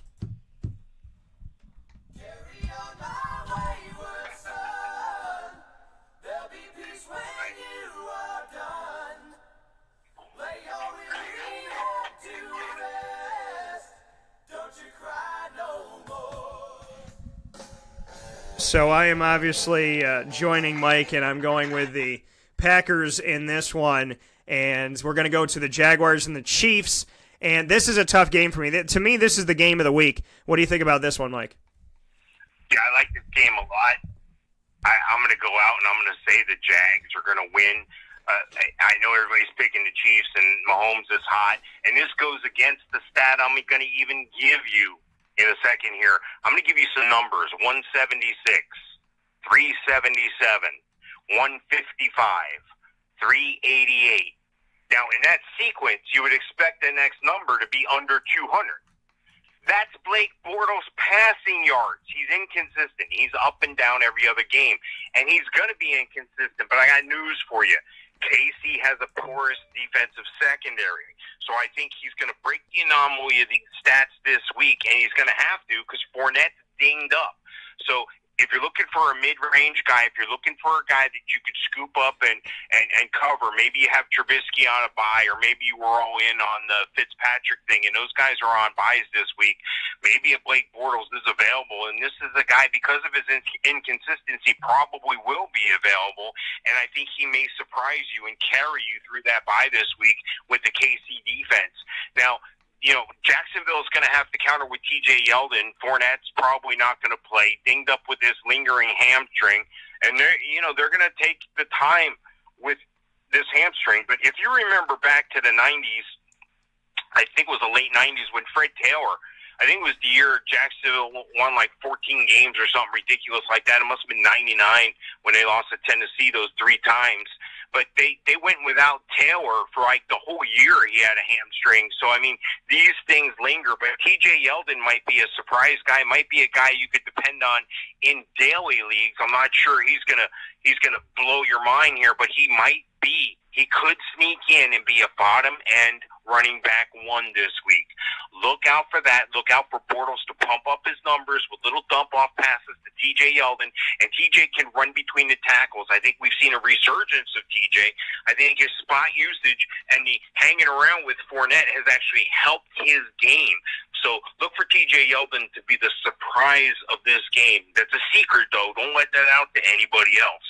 Now, on the other side of the ball, you got to go with the running back they got in KC. I mean, why wouldn't you take Kareem Hunt? He's another running back 1 this week. You already know that, though. And then the wide receivers, Tyreek Hill, one of the fastest guys in the NFL. He's going to be matched up with the likes of Jalen Ramsey and A.J. Bowie, but I still think he's going to be able to pull in high-end wide receiver 2 numbers. This Jacksonville defense, the secondary doesn't even have an interception yet this year. The secondary's chomping at the bit, and they want to make Pat Mahomes make a mistake. I don't think Pat Mahomes is going to make many mistakes. I think Pat Mahomes is still a bottom-end quarterback one in this game, even up against that vaunted Jacksonville defense. This is a very good defense. The only interception I think is with Miles Jack, and it's not a secondary guy. He's considered a lineman, being a linebacker. Now looking at wide receiver, Casey has a way of getting things done and getting the ball. Mahomes has been a magician with some of these throws, left-handed throws on the run, in the grass, wearing defensive linemen on his back, and he's still completing passes. Sammy Watkins has been great, but he's dinged up and he may not make the show. So I think Travis Kelce is going to step up even more, if that's even conceivable, provided he takes the field. He should be the number one tight end in football this week. But he took a shot to the chest late in the game, so double-check his injury status. Jacksonville, though, Keelan Cole has stepped up big. D.D. Westbrook had a coming-out party, and so did Dante Moncrief. So any one of these guys could be a spot fill-in for you. The challenge is figuring out which one it's going to be and how heavy are they going to cover for you this week as we head into bye. So I'm not impressed with Austin Seferian-Jenkins quite yet, or anything else Jacksonville has to offer tight end-wise. So I think you're going to see some spotty production, some solid production, and this should be a lot more interesting game than people think, and I like Jacksonville with the upset at KC. Jacksonville in this game, they have the opportunity. They are the team that can cause Kansas City to make mistakes. As I said, going into this game, we're looking at one of the best defenses, if not the best defense in the country, going up against what is currently now the best offense in the country, arguably, with the Rams, is Kansas City. So it's going to be a big-time game. It just came out today, moments ago, that Leonard Fournette will, in fact, not play. 5 minutes ago, the Jaguars made the announcement from head coach Doug Marrone. So Leonard Fournette has not played a full game all season. He has not been available all season in these 5 games for a full game. He played in week 1. He played this last week against the Jets for the first 2 drives, and that was it. He has not played a full game in all 5 weeks this season. So this could be the Jaguars looking to preserve him. They can, be trying to get that hamstring back right. We know the nagging hamstring, when it happened to Fred Taylor, affected him throughout the rest of his career. So you want to be smart with this. You don't want to force him out there if you don't have to force him out there. So in my opinion, you got to do what you got to do to make sure you keep this guy healthy. You got to do what you got to do to make sure that you don't rush him back. And if this is something serious, then it's something that you have to nip in the bud right now to the best of your ability, because you don't want this to be another Fred Taylor situation with another franchise back that would be in a bad position moving forward with the franchise. So Leonard Fournette's not going to play in the game. Blake Bortles, he's inconsistent. He's got to show his offense in this one, because they're gonna try to shoot him out. I think Jacksonville's defense brings the game out of the clouds and back down to earth. But I think that Blake Bortles has to play above the stars. So the defense got to bring it down to earth. He's got to be above in some interplanetary dimension, playing football the way he did this past week. His most passing yards ever in a game, 388 against the Jets. So done some good things. Only has 2 interceptions this season. One of them was a tip ball against the Jets, and the other one was Austin Seferian-Jenkins blaming himself for a ball that was thrown in a double coverage that he got his hands on against the Patriots but didn't come down with. So with that being said, TJ Yeldon, to me, is worth thinking about in this game as a running back 2. Corey Grant is a flex guy for me because he's a speedy guy, and speed kills speed. Speed can get after speed, and he's going to be going up against a lot of speed. So, I should say on the other side of it there will be. So they might want to show, Nate Hackett might want to show, hey, we're fast too, guys, and Corey Grant's got some wheels on him. Keelan Cole, watch for him. He's a wide receiver, low-end 2, high-end 3 for me this week because he was healthy in the last game. He just wasn't utilized as much. but they might key in on other guys, which may open him up. Take a look at Dante Moncrief and Dede Westbrook, both wide receiver 2s for me because nobody's really separated themselves, but I do like the talent. And Austin Seferian-Jenkins, a tight end 2 for me in this game. Kansas City, obviously Pat Mahomes, 14 touchdowns, no picks through 4 weeks. Kareem Hunt in the game. I like him because Jacksonville has struggled to stop the run somewhat. I like Tyreek Hill in the game as well, and Travis Kelce is not on the injury report right now, which is good, so I like him in the matchup. With that being said, I'm picking the Chiefs, and it's kind of reverse psychology on the Jaguars for this one. We'll take a quick step aside. We'll be back in just a moment. This is a wake-up call fast break.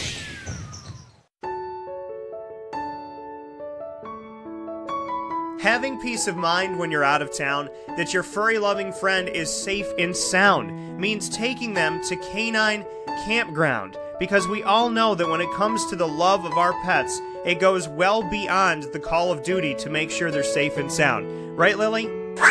So take a ride to 242 Johnson Street in East Syracuse, New York, and see Canine Campground and where your dog will be staying in the classic cabin, the executive cabin, the grand cabin, or of course the luxury cabin, because if you know Lily, you know she loves luxury. Now you don't have to wait to the last minute to find a family member or a friend that'll take your dog for a few days. Call Canine Campground at 315-299-4013. That's 315-299-4013. Their drop-off and pickup times are Monday through Sunday. Check K9campground.com for more information. That's the letter K, the number 9, and campground spelled with a K.com. K9campground.com. When you're going out of town, bring your dog to Canine Campground. Consistency is, well, consistently hard to find, unless you head to 119 East 2nd Street in East Syracuse, New York, the home of the Pen and Trophy Center, who has been serving us Central and Upstate New Yorkers, as well as beyond, for decades. The Pen and Trophy Center on 119 East 2nd Street in East Syracuse, New York, gives you an amazing and unique way to customize a memory today. Say it with the Pen and Trophy Center. Be it an Employee of the Month award, a sports award, something for your business, engraving for your family, your loved ones, anniversaries, birthday parties, and so much more, including remembering somebody who served in the military. Say it with the Pen and Trophy Center. 119 East 2nd Street in East Syracuse, New York. The definition of consistency is pen and trophy. Browse their products on penandtrophy.com. That's penandtrophy.com, and call them for more information at 315-422-8797. That's 315-422-8797. The Wildcat Sports Pub in Camillus, New York is located on 3680 Milton Avenue in the Home Depot Plaza. It is your family-friendly sports bar and restaurant. Folks, some sports bars aren't family-friendly. Some family-friendly restaurants are not sports bars. The Wildcat Sports Pub in Camillus, New York is proud to be both. It is that marriage that you've been looking for years. The Wildcat Sports Pub is your home base for your sports bar and restaurant needs, games for the kids, indoor and outdoor activities, and enough things on the menu to come back every single week and get to try something new. They're open Sundays from noon to 8 p.m., Monday through Wednesday, 11 a.m. to 11 p.m., and Thursday through Saturday from 11 a.m. to midnight. For reservations and party information, call 315-487-2222 for the Wildcat family-friendly sports pub and restaurant.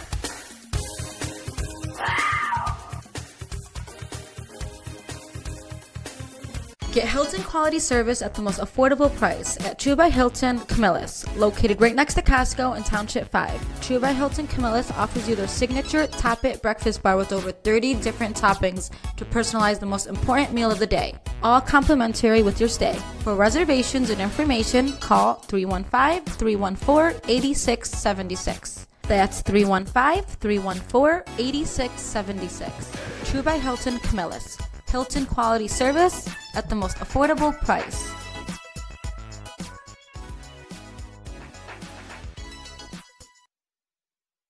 Welcome back here to Wake Up Call with Dan Tortora on WakeUpCallDT.com, your one-stop sports shop, and on MixLR.com/WakeUpCallDT. You are listening correctly. Don't get it twisted. We are every Thursday, but this week we moved up a day with Wake Up Call switching to video on Thursday and Friday as we will be out of the studio. So, Fantasy Football Power Hour, Hall of Fame FantasyFootball.com with Mike Sofka, myself, Dan Tortora of WakeUpCallDT.com with the Fantasy Football tab. Plenty of information there.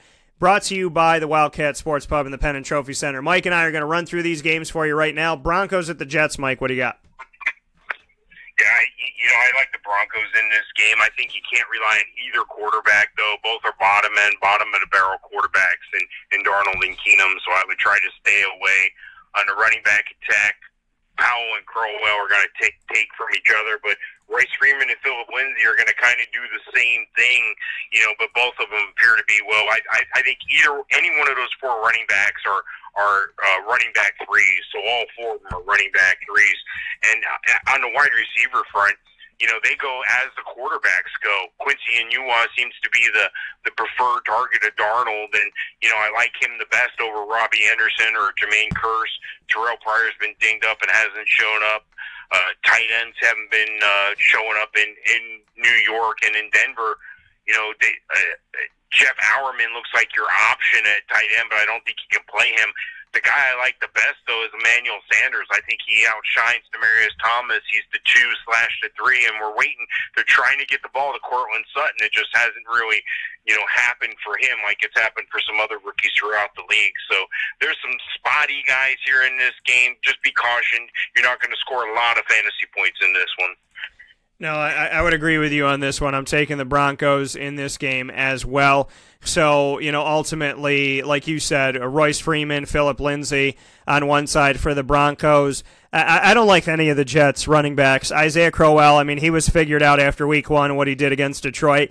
I'm not sold on him. Quincy Enunwa, to me, he's a wide receiver 2 for me this week. I've been underwhelmed by Robbie Anderson, but like I told you, every quarterback has their guy.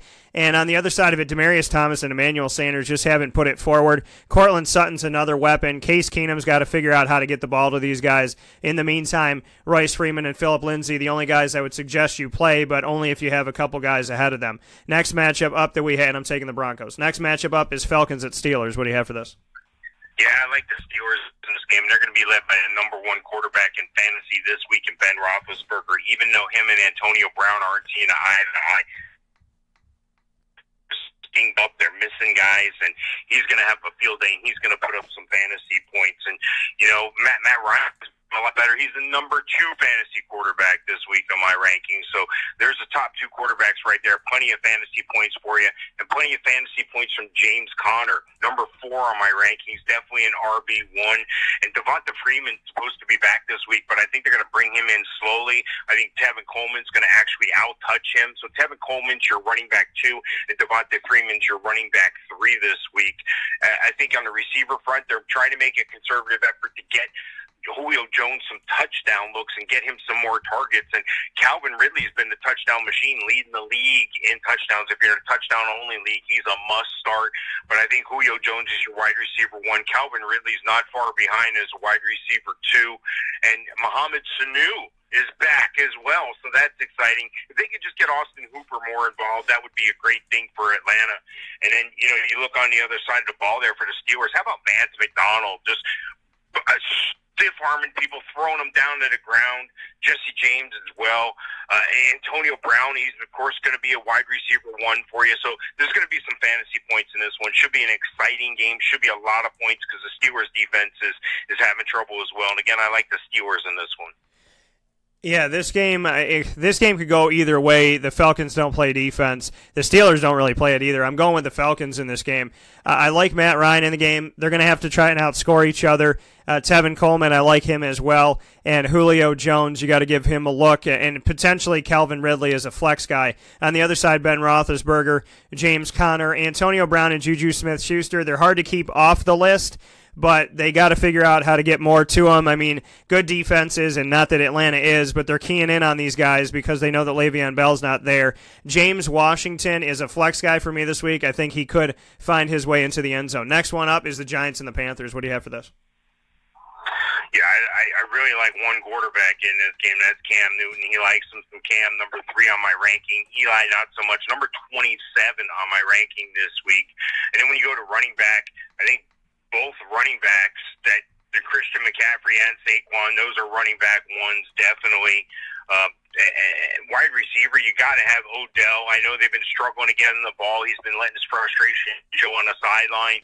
But he's the number 5 wide receiver on the field at any time. He's a top 5, so I definitely like Odell as a wide receiver 1. I think that the Panthers are struggling for that same identity. They would like a Funchess. They would like somebody to step up. It just really hasn't been happening. DJ Moore looks like he's going to be a solid guy, and if Torrey Smith can stretch the field, they're hurting because Greg Olsen is out. Ian Thomas has been trying to get something happening, and Red Ellison's been trying to get something happening with Evan Ingram being out. So I think you're going to see some fantasy points in this game. I like the Panthers at home. Yeah, I'm going to go, in this one, they're at home. I'm going with the Panthers in this one as well. I think both teams have their problems. Saquon Barkley is your best bet with the Giants. Odell Beckham Jr., not a bad bet because he's going up against Carolina. Those are the 2 guys that I like in this game as far on the Giants side. As far as Carolina, that Cam Newton's going to call Cam Newton's number, and Christian McCaffrey. Those are the 2 guys you can rely on if you're looking at fantasy, and that's all I have to say about that. It's plain and simple. Raiders at the Chargers, what do you have for this? Yeah, this is going to be a week for Phillip Rivers. Phillip Rivers is a top 5 quarterback this week, but overall, so far for the year, he's been pretty good, and Oakland's having trouble stopping people. Derek Carr has been kind of the opposite. He's coming back around. He's a low-end quarterback, too, this week. And looking at the running backs, of course, we all know Melvin Gordon's the guy, but Austin Eckler has been making the most out of his limited touches. Every time he touches the ball, this guy breaks one or he's scoring a big play. So I like him as a running back 3 or a flex for you. Keenan Allen, dinged up a little bit, but I think he's going to make the game. Mike Williams is making a resurgence, taking over Tyrell Williams. So either one of those guys. Keenan Allen, of course, a 1. Mike Williams, a surprise 2. They don't really have anything to speak of on the tight end front, just simply because of injury, and Antonio Gates 150 years old. So Jared Cook, though, is given the opposite, though. Jared Cook is excellent for Oakland. He's a top 5 tight end. Amari Cooper, if they can get him the ball and he can catch the ball and not drop it, he would be a good guy. Jordy Nelson has been making a resurgence, though, and he's been a surprise. And I think you can rely on him as a wide receiver 3. And Marshawn Lynch, again, the guy surprises me week in, week out. You got to roll him out there as a bottom-end running back 1. Yeah, looking at this game for me, plain and simple for the Raiders, Jared Cook, I told you to play him last week. I like him. Jordy Nelson, he's a wide receiver 3 for me. He still needs to do more. He's been rather quiet, but I like Jared Cook. I don't like a lot of the things that John Gruden's doing, but I do like Jared Cook. For the Chargers, they've been playing well. I like Phillip Rivers in the game. I like Melvin Gordon in the game. And, I think with the it's tough with the Chargers when you look at, as far as who's the guy that you can really lean on as a wide receiver for the team. That's where it gets a little bit dicey for me because they do spread the ball around. And like I said, good for the team in reality. In fantasy, it's tough. Mike Williams has done some good things. Keenan Allen only has 1 touchdown. So I think Melvin Gordon and Phillip Rivers are your best bet, and maybe look to a Mike Williams or a Keenan Allen as a high-end wide receiver 3. Next matchup up, we're going to run through these quickly. Vikings at the Eagles. What do you have for this? Yeah, I think Kirk Cousins is going to outplay Carson Wentz, who's still on his way back, simply because Minnesota's defense is going to have to show up this week if they want to do something. I do like the Eagles in this game in Philadelphia, but I think Kirk Cousins is the bottom-end quarterback 1, and I think Wentz is a mid-range quarterback 2. Dalvin Cook still coming back from injury. They got absolutely nothing from Latavius Murray when he's been out. They're going to slowly bring him back. He's a bottom-end running back, 2 this week. And on the other side of the ball, they're going to mix things up so much, you're not really going to have a solid play. Your best play is going to be Jay Ajayi, number 17 ranked running back on my rankings this week. And that's a guy that's playing with a broken back, by the way, so hats off to him for putting it out there. On the receiver front, Adam Thielen is a bottom-end wide receiver 1 this week, and Diggs is a mid-range wide receiver 2. And I think the Eagles are hoping Alshon Jeffrey can get back here, but they're going to slowly bring him back. I think he's a number 27 ranked wide receiver on my rankings this week. And, tight end-wise, Zach Ertz. Zach Ertz is a guy, he's a top-end tight end one. And, you got to throw Kyle Rudolph as a bottom-end tight end one there. And, again, I think Philadelphia wins this game. Yeah, I have it, and I had the Chargers in the last one, just to make a note. I have the Eagles winning this game as well. Minnesota, both of these teams are going to throw the ball. That's what it's going to come down to, because rushing the ball, there's not a ton that you can write home about. There's a lot of injuries. So Kirk Cousins, not a bad choice in this. Adam Thielen. Stephon Diggs been underwhelming, but I like Thielen and Rudolph, then Diggs after that. For Philadelphia, I like Carson Wentz, but he is, to me, he's a quarterback too. Corey Clement, you got to watch him on the injury report because he's usually good to go to. But Jay Ajayi, he's going to function on the fact that everybody else is hurt that really was getting touches. So if someone's going to run, it'll be Jay Ajayi, but I still think he's a flex guy. He's a running back 3 for me this week. I'm not leaning on him too heavily. And Nelson Aguilar or Alshon Jeffrey, kind of a toss-up for me. They're low-end wide receivers for me this week, but they're your best bets for the Eagles. Cardinals at the Niners, what do you have for this? Yeah, I like the Niners in this game simply because they're at home, but I think they're going to be able to pressure a quarterback. I think they're going to be able to get after Rosen. I don't think Rosen's a play this week. And, on the other side of the ball there, I don't think C.J. Beathard is the play this week either. So no quarterbacks. I think the value in this game is totally in a running back. David Johnson, number 8 on my ranking this week. And Matt Breida, number 15 on my ranking. Still nursing back from an injury, but I think he's obviously the guy, especially in PPR leagues as well. I don't think there's value in any receiver all the way around on the field here. Larry Fitzgerald's dinged up. Christian Kirk hasn't done enough. There's no real tight end in Arizona. And San Fran, the guy I like the best, George Kittle. He's definitely a tight end one. He's been my dark horse, my sleeper guy. And the wide receivers, I know Marquise Wilson is back, but he hasn't really shown me much. And with C.J. Beathard, I think it's just going to increase production for George Kittle, the tight end. And again, I like San Fran in this one. Yeah, this matchup for me, I'm going with the Cardinals. I think that Josh Rosen is going to get a touchdown out to Christian Kirk in this one. I think Kirk is a flex position guy for you right now, especially if you have some people off.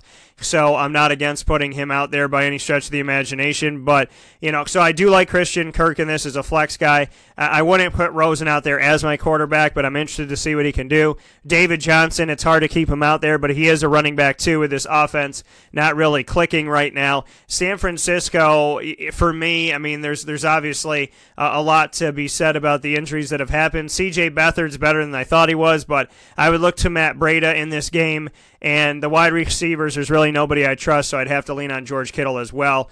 Rams at Seahawks, what do you have for this? Yeah, Jared Goff, Todd Gurley. The Rams are just loaded. Brandon Cooks, Cooper Kupp.